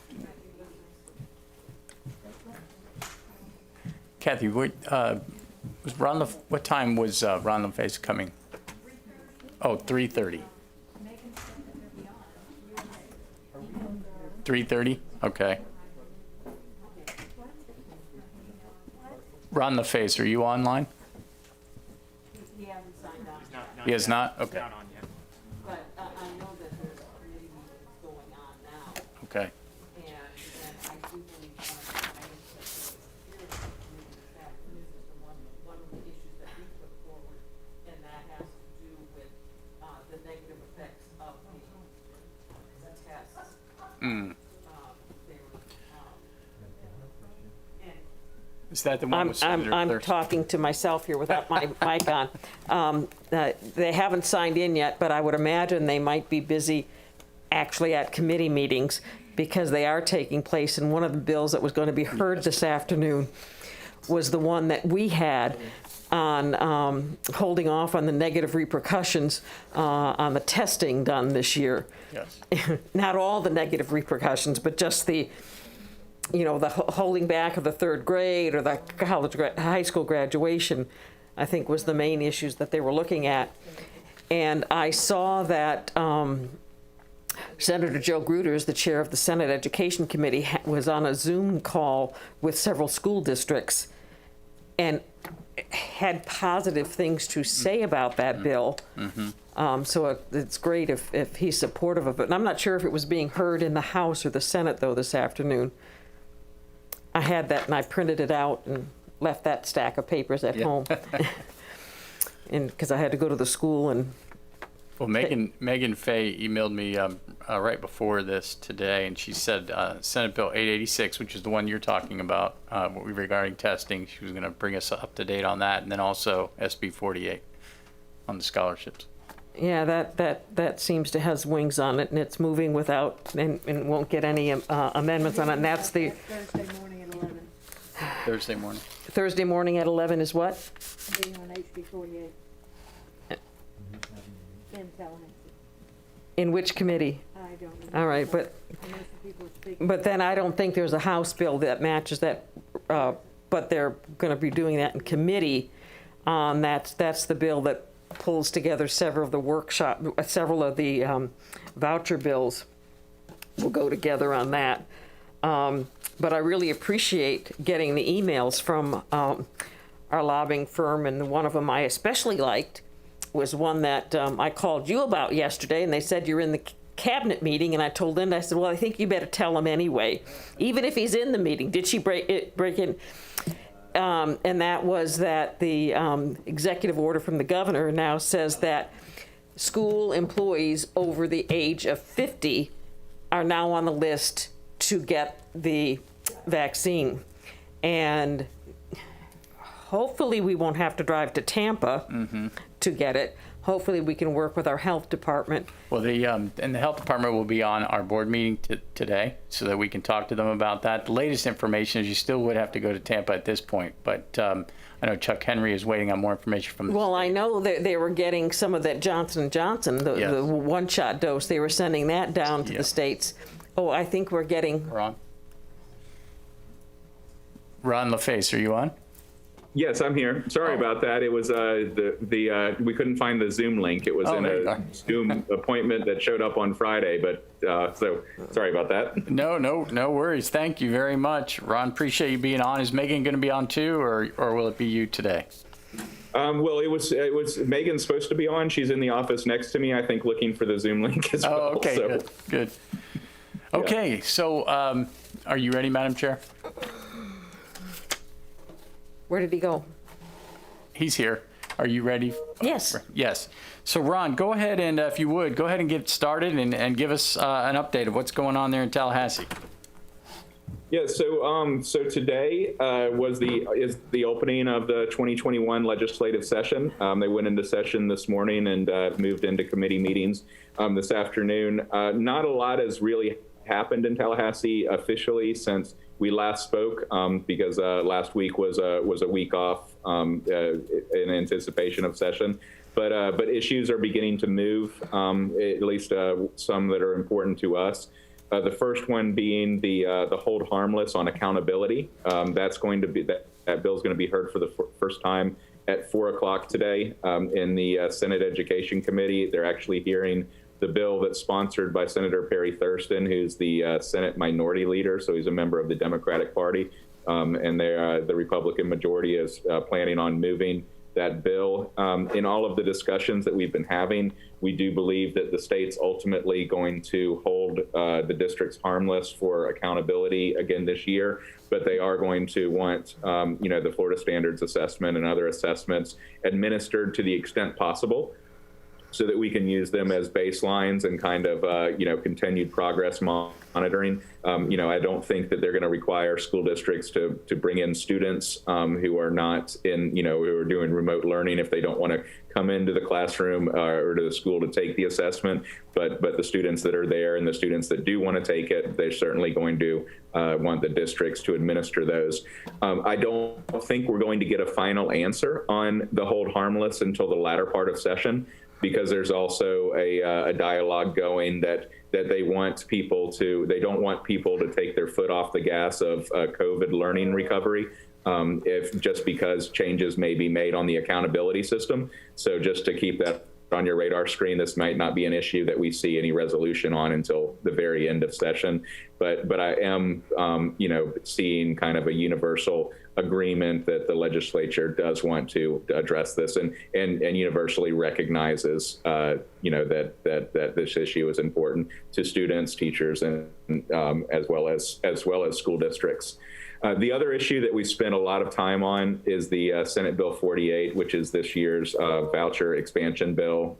As we talked about last time, it's very extensive. It's a complete paradigm shift that moves Florida's voucher system into, or empowerment system into kind of an Arizona-style model, where there's an education savings account and parents can either use those funds to enroll their child in a private school, use those funds to help supplement the cost of homeschool or some sort of other virtual program. So it's as close to kind of a universal education as we could probably do here in Florida. Our conversations with the legislature have been to date kind of bringing up a number of issues that we've seen in the bill that really relate to two buckets. One is the accountability of the funds, and the next one is the accountability on the students' learning gains and how they're being instructed. And a lot of it also actually focuses on homeschool, where right now, if a student goes into a homeschool program, it's really 2 years before the student, if they're not being taught appropriately, would come back to the district, because the first year a teacher would have to certify that the student's not making progress, and then they're on probation for a year. So there's a potential 2 years of learning loss under the current homeschool program. And so if you get yourselves in a situation where somebody takes advantage of the new scholarship program to homeschool their child, but it's really not providing the education, how is that recognized, without the student losing 2 years? And so a lot of the discussions kind of having to go to it's not so much the students who have viable choice options. It's now that this is being expanded in the way that it is, what about the students who are being put into the empowerment scholarship, but really are not having the instruction that they need? And that's where a lot of our comments have been. And I think there's a lot of recognition of those issues from the legislature, but I also do see that there is a lot of will to move in this direction for sure. So a lot of our discussions have been about, okay, well, what if this happens, or what about this situation? And we are seeing some receptiveness from the leadership on the Senate and on the House side into taking some of these things into consideration. But what's also come up in this discussion, because it is a paradigm shift to, like I said, kind of universal public education, is it has put on the radar screen the amount of oversight and restrictions that school districts are under. And where even, to the leadership in the Senate, they're very much interested in saying, well, look, we do recognize that we're giving students choice, almost universal choice, to do whatever they want with their public education funds, and we also recognize that at the same time we have 10 bills that further regulate every day and every move that school districts do, and those two theories don't coexist. So what could we do? And it's not just not having to do some report or some little issue. Like, what could we do for districts to provide more flexibility, because that's where we want to take education. We'd like to see less restrictions on school districts to be able to, teach in a manner that they see fit. And if the parents, want to do something different, then they have that option available to them. And I've seen this, the legislature say this year after year, and the districts come up with lists of 10, 12 things that the legislature could not make them do anymore. But this seems to be a much more open conversation that we're having. And frankly, the way that we responded was, Sarasota, for example, is a academically high-performing school district. And even if you look at the academically high-performing school district allowances that we're able to do under that designation, it cites chapters that we have to comply with, and then pulls out one little statute in that chapter that we don't. And so our response was, well, let's start pulling chapters out of things that we don't have to comply with. Let's just not say you have to follow the planning and budgeting statute except for this little section of this little statute. And frankly, the response that we got back was, well, that's a great place to start. Let's start looking at that. So that's kind of where things have developed, at least on those two big ticket items. There's a number of other issues that are starting to be considered to move themselves through the process. But right now, those are the main issues that we're spending a lot of our time on. Thank you, Ron. This is Shirley Brown. And the education budget. Yeah, of course. Yes. Yeah. Ron, also on that bill, what concerns me is if parents change their mind and they want to bring their kids back into a public school, or even change them to another a charter school or another private school. If they've already spent that money, what are they going to do? Or if they come back and they want to go to a charter school or to a traditional public school after October, there's no funds that will come with those children. And when they talk about the funds should follow the child, I mean, I would think if we get a child in December or January, we should get the funds for them the rest of the year. And that's where I have a concern about. Like if they've used up all their money or not, I mean, I think some funding should be coming back to the school district, or maybe they should take, instead of counting on the October count, maybe they ought to look at a January count, because it concerns me that we may get a number of students back who took this funding and then found out it wasn't what it was supposed to be, or homeschooling isn't as easy as they thought. But they might try it for the first semester and then, try to come back into the schools in January, or, one of the schools closes, and then we have to absorb all of these students with no funding for them. That's one of the concerns I have with the bill, is the effect it'll have on schools. That's a great issue, and I want to look into that a little bit more. I do know that the way that it's structured is that at least from the scholarship organization, which would be the administrator step up here in the example, they fund the savings account quarterly. So I know that they keep the funding at least quarterly. I'm not quite sure how it rolls to them, whether it's a single payment when a parent chooses choice for their student. But I also don't think the bill is very clear about what happens if that student returns to the public school system. So I want to look into that one a little bit more. Thank you for flagging that. We really hadn't gotten to that.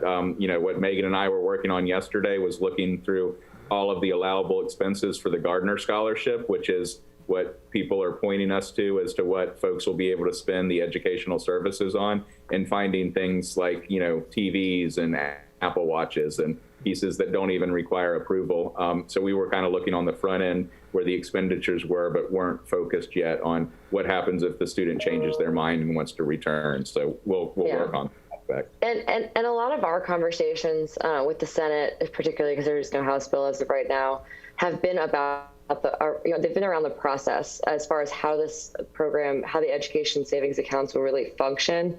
Because for the bill, for being 170 pages long, there just is not a lot of description about how the money flows and how the processes work. And so I think that that's something that the Senate is really considering with feedback to make sure that there are safeguards in place for the money if this program does become a reality. So, but thank you for pointing that out, because that goes right along with what we've been talking about. Jane? And along the lines of those products, Ron, you can buy a Pelotonic bicycle or a PlayStation 5 for your child, but it's more difficult to get therapies that are needed for those children. Case in point, homeschool. Now a homeschooler comes to a public school for a course, and we have a way around that, but with ESAs, we might not have a way around that. That may not be possible for that student to do that or play sports or some of those issues. So the devil's always in the details. So if you can find out some of that information, it would really be helpful, because we're going over a bit of a cliff here, I'm afraid. Mm-hmm. Bridget? Yeah, and that issue is one that we engaged the Senate staff on, because our read of the bill does not allow for a student with an ESA to purchase services from the school district.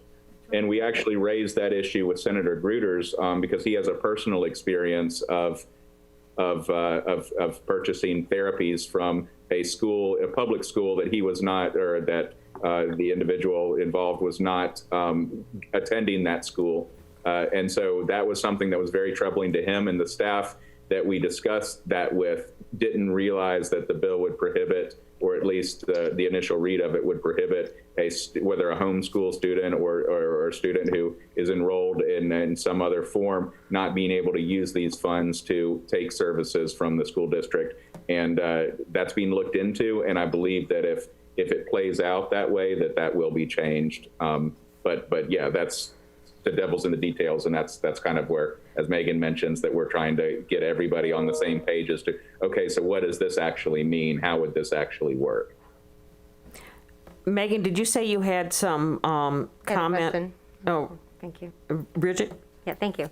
So, and I know Jane, Mrs. Goodwin just mentioned that, and I know you did. So I was under the impression there was going to be a true-up and evaluation. I think there's a big picture, and now there's the implementation, as you mentioned. You guys are talking through those, which are very important nuances, as you mentioned.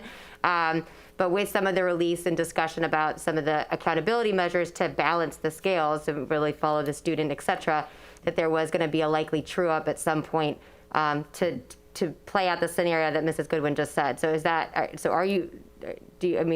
amendment happened yet, or are you familiar with that? We're hearing a lot of discussion, and there is no, as Megan mentioned, there is no House version of this. Right. So, like our discussions with Senator Diaz, for example, are, yes, we're taking, we appreciate the questions that you're raising, and you guys have raised some good ones, and we're looking into them all, but we're not making any changes yet.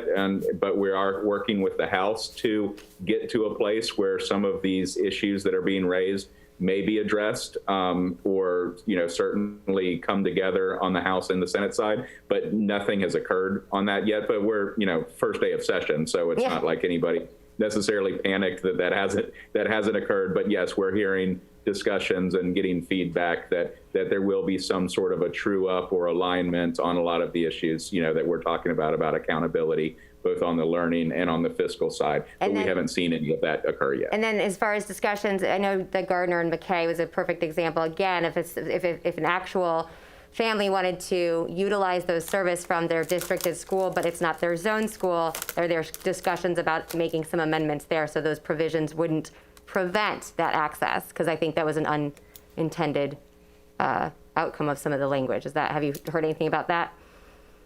That's certainly something that we've mentioned, a handful of times to different senators and different staff. I think to your point, whether that was an oversight or not, it certainly seemed to be something that wasn't on a lot of people's radar, as far as that would be something that wouldn't be allowed under the current version. And so I think there is interest to looking at putting that back. But kind of to Ron's point, we've heard very loud and clearly from the Senate that, as of right now, without there being a House bill out there, that they don't intend to make any amendments to the Senate bill at this point in time. So we are putting all of these issues out there. So when they do come, they'll come fast and work for the future. Okay, thank you. I find it, unfortunately, you talk about transparency. I mean, this kind of went early on in the committee process through the Senate Education Committees, and then I think it was another Appropriation Committee, and very few people had an opportunity to, go up and talk to their legislators and things like that.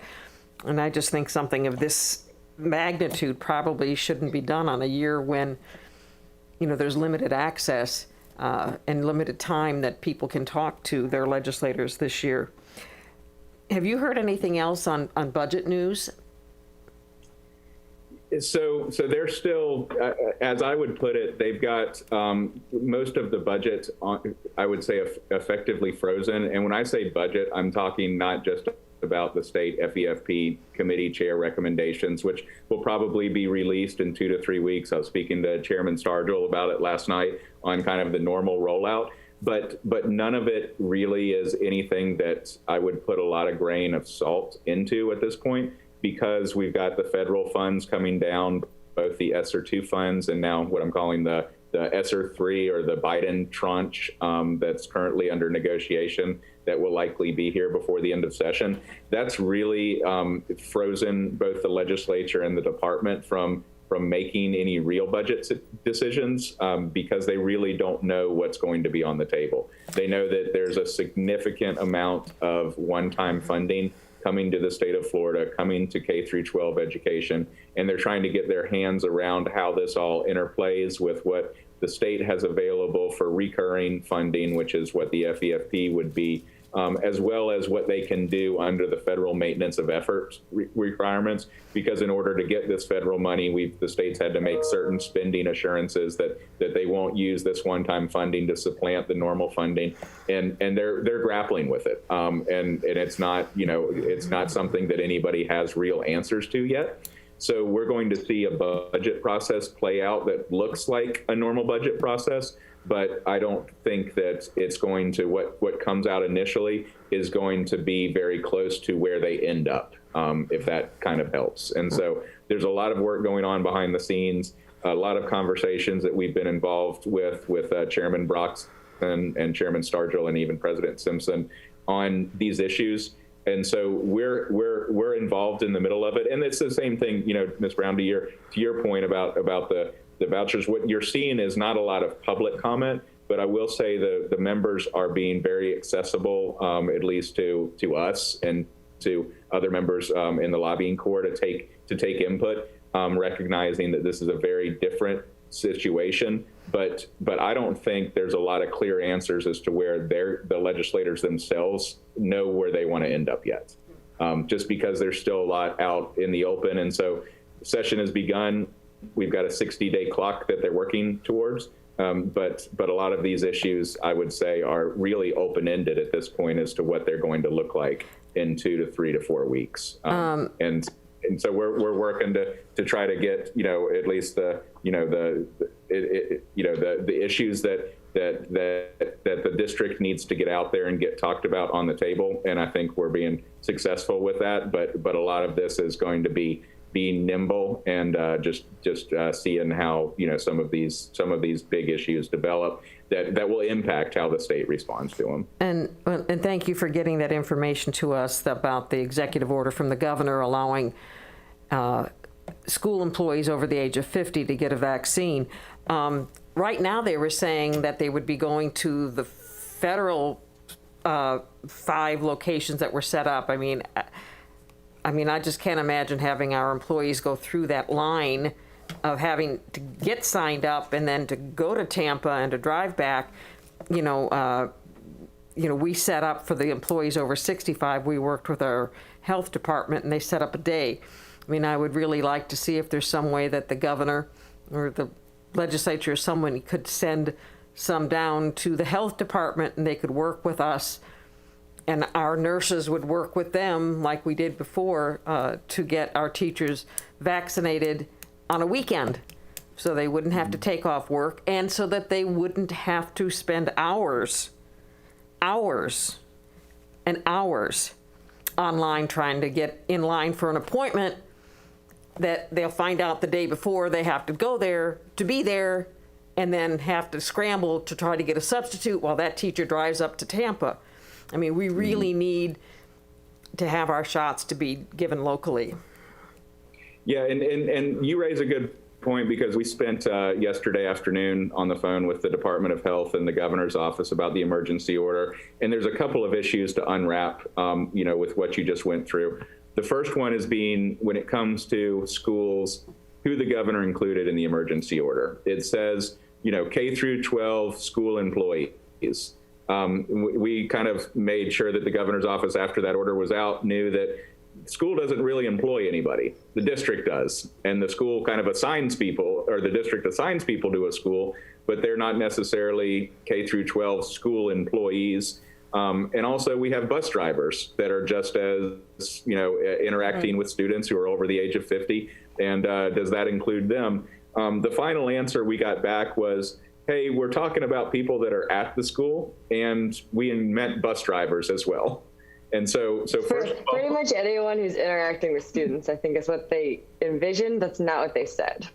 Right. So take that as the directive from the governor's office and policy staff who was involved in the policy of the order, not necessarily the words. Now, the second part is, where are they going to get vaccinated? This order of expansion is really aligned with the J&J vaccination that is now approved and is going to hopefully start to be distributed next week and the week after. So they're hoping to have a lot more supply of shots available, including additional Pfizer and the Moderna vaccinations. So what you're seeing today with vaccines is not what they envision in the next week, 2 weeks, 3 weeks, which is why they're expanding eligibility, but they're doing it literally at the same time that they're seeing more supply become live. So that gets into the, okay, well, what's this going to look like next week? They envision everybody under the expanded emergency order not just to have to drive to a pod in Tampa, but they're expanding and hopefully sending a lot of these additional supply to the federal pharmacies. So those are your Publixes, your CVS's, your Walmarts, and then actually additional supply to the local health departments, where we would have the opportunity to try to bring some of those into our schools for our employees that meet the extension. But that's literally occurring, at least the allocations today, tomorrow, and Thursday.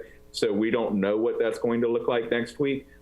But to your point, this is going to hopefully see a lot more supply in all of the regions as they're expanding this, because the intent is not to keep the current process where if somebody has to drive to a site in Tampa, that's not going to work for us. And so we're hoping to have a lot more availability at the chain pharmacies that are participating, more supply at the local health departments that we can work towards, maybe doing a partnership and bringing it on site over the weekend. But there's not enough knowledge on what additional supply is going to be available today to really know what that's going to look like. But we may have better direction tomorrow or Thursday as we're seeing what supply is going to be out or allocated to Florida for next week. Thank you. I know your education committee is starting to meet, so we probably ought to let you go. Was there any final comments before? Thank you so much for all you do for us. We appreciate y'all's interest, and I know that you guys are hearing of from the School Boards Association, other bills that are out there. We're certainly keeping our eye on the school board compensation piece of legislation and working to understand with the sponsors a little bit more of what they're trying to accomplish and where they're taking that. And any other issues that come up, please send them to us, or send them to the superintendent to get to us, and we'll provide reports on them, and make sure that we're providing you guys with all the information you need, and then getting whatever messages you want us to get across to the members on those issues. Okay, thank you, and let us know when you hear more about what's happening on the federal level with those dollars too. Thank you. All right. Thanks, guys. I appreciate it.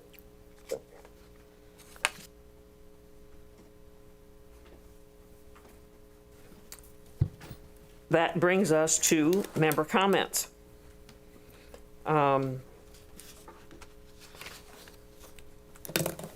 Bridget? Thank you.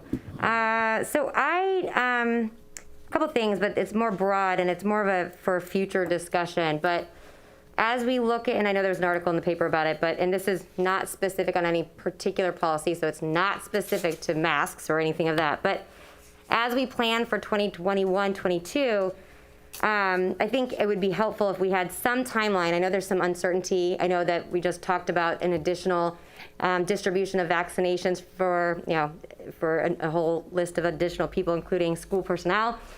And so as we continue to see our positivity rate decline, again, I know that I recognize that everyone's not necessarily ready to make any decisions, and that's not what I'm asking, but I think it would be helpful if we had some kind of framework of a timeline of how those decisions and when we would hope for them to be made. I know that's a fluid situation, but in particular, I know there's a lot of concern around concurrent learning. And I'm sorry, I didn't get that. Concern around? Concurrent learning for next year. Okay, learning. And so concurrent teaching, excuse me. Concurrent. And so, concurrent teaching. Okay. And so I know, and I've certainly spoken to a number of teachers, and they've reached out throughout the year. And as we look ahead, my concern is that, one, I would say we haven't made a decision as to what that looks like yet. Is that accurate? Okay, so any because I haven't verified it, but any information that's being disseminated from whether it's from a school or from a family member to another person, that a school will continue with concurrent learning next year would not be accurate, because that's not a decision that the board has discussed or made, or the superintendent. Is that okay? Just want to, and I think that to make sure everyone knows that, because the last thing I want is people to panic and think that decisions are being made and they have not been. And the same goes for masks. Our current policy it sunsets June 30th of 2021. So any families that are enrolling to any school in any direction that mask mandate or policy as it is right now would move into the next year, again, is not something we have discussed or made decisions on. So again, it doesn't mean we're going one way or the other, but I just think misinformation is probably the most damaging thing that we can be doing. So that one thing I wanted to make clear, but also open it up with the board to kind of put some framework in as we evaluate the numbers, as we evaluate the distribution, maybe even put together, I know Mrs. Rose mentioned this in the paper, whether it's we put a task force together to ensure that we have a variety of stakeholders in play as we prepare for August of 2021 to start the school year. I pushed the wrong button. I think that's very valid comments, but we got other things that we need to think about also as we're moving forward. One of them. Mike. I think those are very, very valid things we're bringing up. And I think we need to talk with Dr. Brennan and whoever else, because another issue that's out there is, what are we going to do about tests? Are these people who are remote learners having to come in? We don't have an answer yet.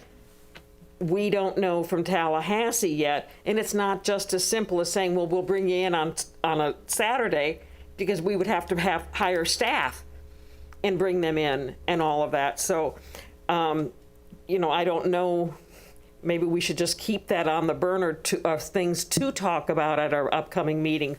But it's the tests. Where are we going on the test? Do we know anything yet about the test? And then something that's going to happen before next year, and that is prom and graduation. I know some discussions are being made, and I think we probably ought to, sooner rather than later, talk about where those are going, or if they're all going to be by us, or who's going to be making those decisions. But I think there's a lot of people out there that do want to know, and we know it's hard to make hard and fast rules when we don't know. We don't know how many people are going to be vaccinated by the end of May. Well, we probably know how many high school students will be, probably none. And so those questions are out there, and I think maybe we ought to have, I don't know if you're ready to give us a discussion now, or maybe it's something we should have more of a discussion on next meeting. We're gonna have to have that discussion later. I know in the last 2 or 3 cabinet meetings and talking with principals at principals meetings and trying to nail down where we are with prom and grad bash and graduations, and then also testing and all the ins and outs of what's going to happen with that, depending on where students will take tests. And remote students, will they take them in the gym? Will they take them in the cafeteria? Will they come on Saturday? How are we going to do that in the evenings? Will we be doing that? Plus, exceptional student education students, they need special accommodations for their IEPs, and which would require certain teachers to be available. And are they available on Saturdays? So we've had these conversations in cabinet and in our principals meetings, trying to nail down something that's not all over the place before I bring it to you. I know that in one of the recent emails that I sent you was just to say we are discussing those items, and this is where we are at this point. But we're continuing to nail that down to make sure we come up with some sort of a fantastic decision as we move forward. Now, the other thing I want you to know is as we go through this and talking with principals, we're also talking with other school districts too. You know, when you bring up the question of grad bash or prom or even graduation, what are other school districts doing in the state? And, you know, not that we need to align with everybody in the state, but when you put that out, you'd be surprised to see how many districts align with each other on these certain topics. And as you said, with prom, for instance, you know, dancing, no dancing, you know, do you have to contact trace? What if you had to do that in quarantine because of a dance and you have 200 people out on the dance floor versus a dinner where you know who's at the table and you can figure that out? So there's all those questions that we've raised that we're trying to work through and make sure we make good decisions. As far as graduations go, we know everybody needs to know information on that as soon as possible, especially with invitations and you know, family members who might live in other states who want to attend and they need airline tickets and so on and so forth. At the same time, we've had reservations for different places, and we're trying to accommodate our high schools, especially the big high schools, with stadiums. I think a couple of our high schools are looking at their stadiums. Riverview, for instance, cannot use theirs because of the new field that was placed there, and we just can't put heavy materials like trucks and all those things on there. So we're looking at other areas like the Orioles Stadium. So we've been in contact with them and had discussions with the Orioles folks this week. So I'm not ready to pull the trigger, so to speak, but I can tell you we've been working on all of that, and I hope to have more information very, very soon on that. Well, and I think we'd probably like to know before the final decisions are made. Yes. So that, you know, some of them we're still talking about. And another thing, I don't know if you've talked about in those, but, you know, there's different groups that have trips where they'll, you know, either a singing group will go over to London or whatever, or, you know, a French class will go to Paris. You know, I don't know if any of those are up. Yes, so what we have been doing all year is allowing for competitions. You know, we allow for athletic competitions, especially for state competitions, if our teams make it to the state competitions. We've also had some performing arts competitions that we've allowed, not overnight, just the one dayers. And we have allowed those, and we have special processes and procedures that we share with those parents and with those students. So we have done that, but we haven't had the long overnight instances since we've had COVID. So, okay, Karen. Thank you. I'd like to address the evaluation, the board's evaluation of the superintendent. Do we have agreed upon expectations for that? I think it's favorable for any superintendent to know what our written expectations are to guide us and our overall priorities and goals, and if that hasn't occurred, if we have a plan for it to occur. You've been looking in at more of our strategic plan and where we're going yet. Right, I've narrowed it down to a company that I really like, that I think we should move forward with a particular strategic plan. I know Mitzi Corkin, our CFO, is looking at that right now as far as costs and so forth. And so I know we're going to move forward with that. That's going to start in March, and the strategic plan will be finished in August. As far as the superintendent's evaluation, I would like to maybe sit down with the Chair Brown, just to discuss that, and then I think it would be more of a board conversation, either probably at a workshop, to discuss that. I know that when I started this year, with COVID and everything else going on, it's not something that was on the front burner for us all to talk about. It was like, here it is, hit the ground, go. And that's what I did. That's what you did. And so I think we're ready to circle back around and take a look at that. So thanks for bringing that up, Karen. Appreciate it. Yeah, well, I was so proud of ourselves because we took so many of those things and put them onto our agenda for the following board workshop. And I was even thinking maybe we could go back to one workshop, but we're getting more things listed. Looks like we might have 2 again next month. Was there anything else, Karen? No, that's all. Thank you, Madam Chair. Jane? Well, just to circle around about graduations, you know, I've had several board members all over the state who have, let's talk about graduations and what you all are doing, and should we have a survey of school districts and what we were doing. I said no, because it really isn't our lane, A. And it's interesting to me that most of the school board members that were interested in this had seniors in their family who were graduating. So I think that's the case. And of course here, we've always had a decentralized approach to graduation. You know, what is done for a prom, what is done for graduation differs greatly school to school, and we've allowed schools to uniquely do a lot of what they wish to do. And I'm hoping we'll have graduation this year because I really think it's important. But that taken into consideration, caps and gowns. You know, we have most of our school district graduation ceremonies use one color, so it's gender neutral. But Venice doesn't. Venice uses green and white. So I think at some point in time we need to address that. Not this year, they've already ordered them.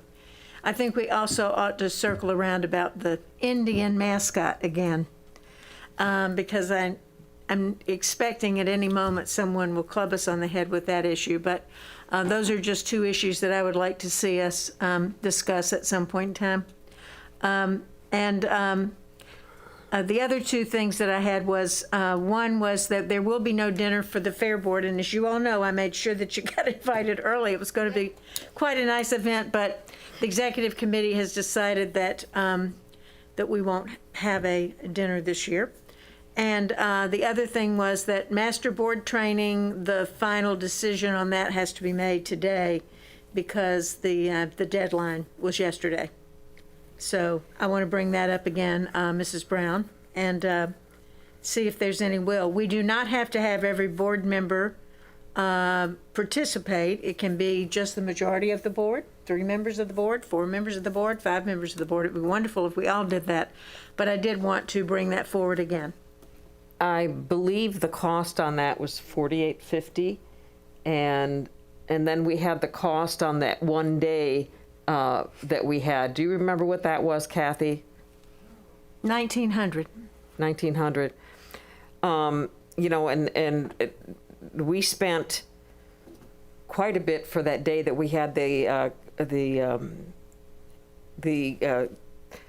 convocation of governments. I think was even more than that, wasn't it? The convocation of governments cost us more than what the Master Board training is going to cost. And I think it helps us. It's A, it's team building. B, it helps us understand our role. You know, that we've hired the superintendent, and, you know, what we need to do is build a trust relationship, and how we can build, and it's that relationship that we need. And trusting the superintendent, because we're not supposed to be micromanaging what happens at the schools, and we're supposed to be working through him, and we need to get that relationship built, and we need a relationship with our new board members. So I would like to see that happen. So I would, you know, strongly recommend that we go ahead with the board training. Dr. Asplund, did you have anything, or Tom? Well, before we talk about the master board training. I was just going to say that when we go through the strategic plan process, I'm assuming that there's going to be a boatload of other topics that are going to spill out of that, that's going to require our attention. And so and we hear so many things like your evaluation, Dr. Asplin, so many things in just this short period of time, that before we start looking into what plans are going to be happening for next year, that we need to focus on this year. I don't think anybody sitting at this table wants masks next year, wants plastic dividers, and wants all of the COVID. We want to be on the other side of that. So if we can, and at least my research and due diligence is telling me that things look pretty decent for the country in and around July, which puts us in a really good, I mean, those are just, if we're all watching and paying attention, those are the feedback that we're getting. So I know that none of us want any of those things next year, and we will work hard to make sure that that doesn't happen, but obviously safety is our big concern. In conjunction to master board training, I hear all of the rationale as to why that is, and I would agree, and I would be an advocate of being part of it. I just don't think that unless we have all board members participating, that it's a good idea, because to me that just adds division, and we don't want that. So those are just my thoughts. Is there any other comment on the master board training, Dr. Asplin? The only other thing I would like to say is, I would love to see us all, get together and have cohesive meetings or whatever it might be for us to continue to come together and be a great board. So. I think the bottom line is the deadline is, it was today, but she'll let it go tomorrow. So we have to let them know whether we're going to go forward or not. That means this year, so they will be doing master board training next year, and and other times as well. But whatever. I'm willing to do either. Whatever is the will of the board. Did you have any other comment on that, Jane? Bridget? Thank you. Well, so two things. I think overall, I know we've mentioned this a couple of times, and it's, I understand when Dr. Asplin came in, it was, as I say, drinking from a fire hose. You just had to jump in because of COVID and the numerous things we were dealing with. And if I reflect on our retreat, one of the things that came up over that time was that strategic plan. If I'm thinking of an opportunity for a board with divergent opinions on certain topics and maybe not somewhere else, how do you really come together? It's with a plan. So for me, I'm not saying no to forever for master board training. I just would much prefer our time to be spent when we have a strategic plan or developing that strategic plan and then moving forward. Because to me, meeting and doing a master board training, without that, we're missing a huge component. And so if I were to prioritize anything, it's any additional time we're meeting is, I know you mentioned hiring that firm, putting that together, presenting it to us, and then having these, retreats or whatever else you want to do to really help us continue to, row in the same direction, because we have something we're all agreeing on and rowing in that. Otherwise, I feel like, no disrespect to the individual who hosted it, but it was lovely sitting around in a different dynamic with board members, but I did not walk away feeling like we really accomplished anything in a significant way. And I hate to say it, but I'm selfish with my time. I have 3 kids and I have a job, but I take this job really seriously. But I want to walk away from a board meeting or from a retreat feeling like, how is this moving the district forward? How is this going to move us forward? And so absent that strategic plan, I think we're kind of just doing the same thing over again and expecting different results. So it would be my preference that we focus our efforts on a strategic plan, we get the evaluation in place in alignment with that, and then revisit if master board training is maybe perhaps a better time next year, and then maybe better use of time. But that's my personal opinion. Dr. Aspen, you said you've looked at some firms for a strategic plan?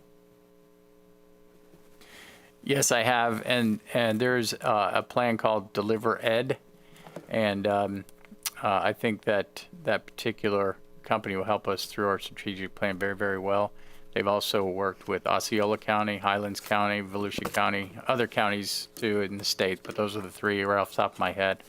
And I think that they would be a great firm for us to work with, and the timeline that they have put out for us would be to start in March and finish up in the end of July, beginning of August, so we're ready to go for next year.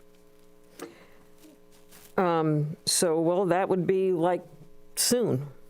Yes, we would need to start immediately. And did I hear you correctly, Bridget, that maybe if we did the strategic plan now, you'd be more open to doing the master board training next year? I'd be open to considering it. I just might, from a prioritization standpoint, I feel like we're putting I always screw up those phrases, putting the cart before the horse. So I would just, to me, it just seems premature to do that.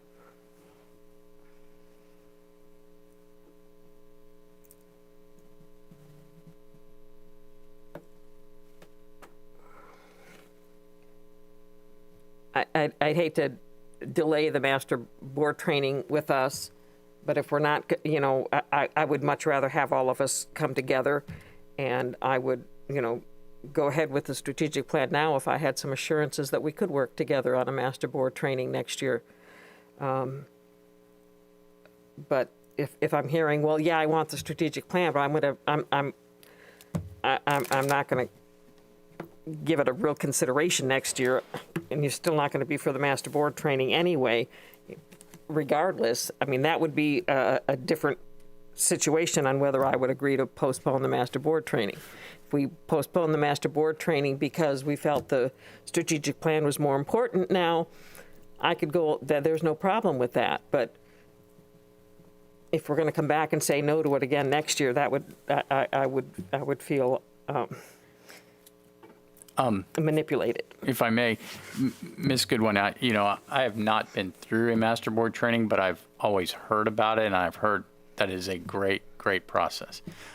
Is it something that a board can just decide to do at any time during the year, or is it only at certain times of year that you can actually go through it? Well, you can decide to do it anytime you want to, really, but they have a group of boards that now they're going to work with for the rest of the year. So it's not like, this will expire and we'll never do it again. There's also Palm Beach County is also doing something with a very special consultant, which I just found out about this recently. I'd like to find out what they're doing as well. And they're bringing someone in from Washington State to do some work with their board. But what we may find is that we want some, and we can do this with master board training, we may want to pinpoint more exactly what we want them to do for us in master board training. Right now, we don't have that. As Bridget just said, we don't have that. Strategic plan has always been something that we really need to spend our time on. So, I'm excited about that. I think that's the thing we really need. And then go from that and see where we are and fill the holes in, with what we need. It's not an expensive thing to have master board training. I'm sure some of these other offerings that people are having for consultants are much more expensive, but I think we need to look in a precision way at what kinds of things we require and what we think we need. Yeah, it is. It's like what comes first, the cart or the horse, because part of the strategic plan is knowing how to work better together and having to come up with a single vision. But maybe we can come up with a single vision with the 5 of us and there's 6 of us. Without that working together, or we can make it a continuous plan. Because I know something else is going to take some of our time. At least I would hope it would take some of our time. And that is, those federal dollars that I think are going to be coming down to the school district. And there's some thought that, are we going to be having summer school with those dollars? Or are we going to be having Saturday school with those dollars? So that's something else. I mean, and we're talking, believe it's somewhere, if it goes through, you know, it's over $70 million. That's, you know, almost what we get in a referendum. I mean, and that's going to take some thought on how we're going to spend those dollars. So I think if we're going to be having too many things on the table, and I'm hearing the strategic plan is where we want to go first. So I think we probably go with the strategic plan, and I'll try to work together to get that and come up with that. And I think the strategic plan and the evaluation kind of work together. I don't know, some here and that, but we also need to be aware that there's going to be coming some of those dollars, and we're not quite sure how we're going to use them yet, but I'm sure somebody is looking at those dollars and what they are. But, you know, if we're going to be thinking about summer school or Saturday schools, you know, that's another something we need to be letting our parents know that we're talking about and who we're talking about needing that. You know, so that's another whole discussion. Boy, we are going to have to keep two workshops a month. And we are looking at, right now, we're looking at a 4-week summer school possibly. And I'm working with the union right now to work that out with teachers and knowing approximately how many students we would have and so on and so forth. So we're working through that right now, but we haven't solidified anything, obviously. But is that funded perhaps with those federal dollars? Yes. Surprise. But yeah, I mean, we're hearing those things, and we need to know that it's out there, and parents who have students that are struggling, you know, before they make any vacation plans, That's right. They might need to be thinking about what their student needs first. So we are going to be continuing to have 2 workshops a month for the foreseeable future, it looks like. Sounds good. Bridget, you had something else, and then Tom? No, the only thing I was going to circle back was why I brought up some of the planning, and we do. And I didn't bring up graduation. I know the superintendent and I talked about it, and you're correct.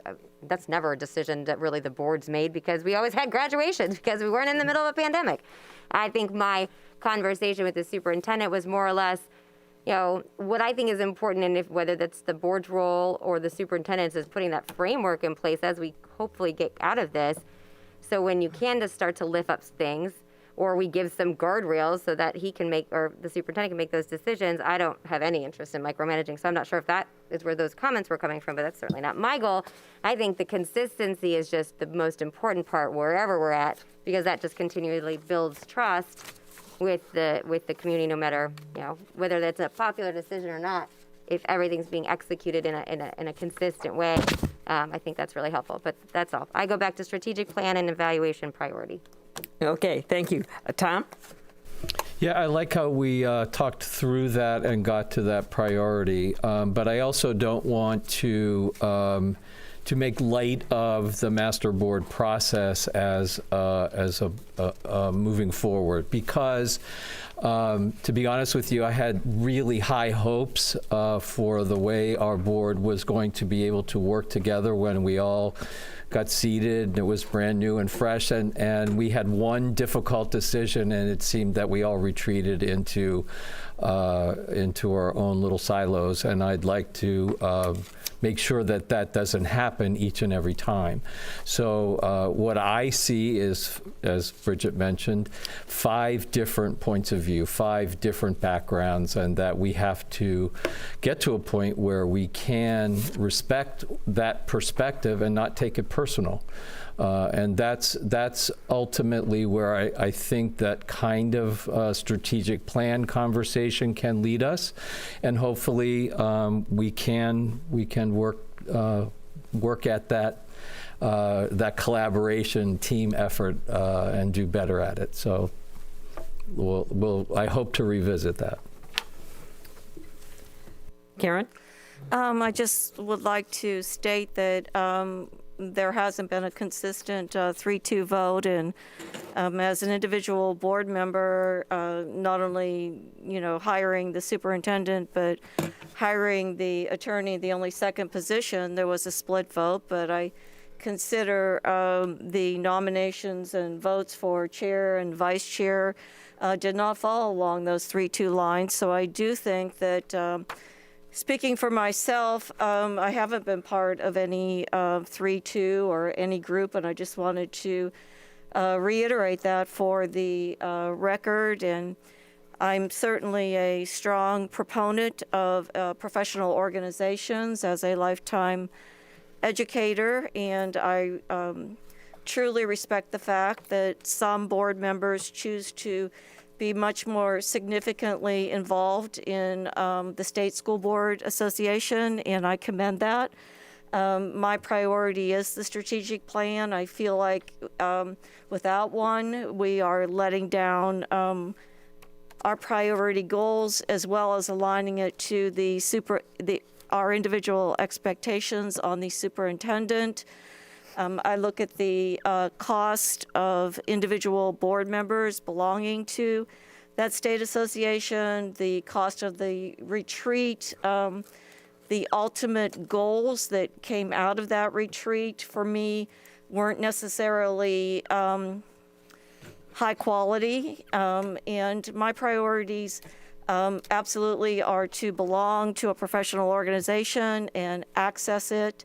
My priority over and above that is to be involved in this community, to look at ways that we could be meeting on our challenges with our exceptional student education, our special education community at large. I think we have a lot of immediate issues, and I, for one, commit to being an independent voter and bringing my expertise to this board, my experience, my history, and respecting each and every one of yours that you bring to the table on behalf of this community. Thank you. Thank you. Dr. Assman, did you want to touch on your, I'm trying to think of the name of the board, the committee that you met with on ethics or Our equity committee? equity? Yeah, I was going to give you. Those E just words, a or are you brief- going to do that at the board I was meeting going to tonight? give you a brief update on superintendent's report, but I can give it to you now if you'd like. It's only just, no, okay. Wait, let's do it at the board. Yeah. Thank you. I think with that, I see no more lights here, and I think we are going to adjourn. And we will be back at 6 o'clock for our meeting tonight.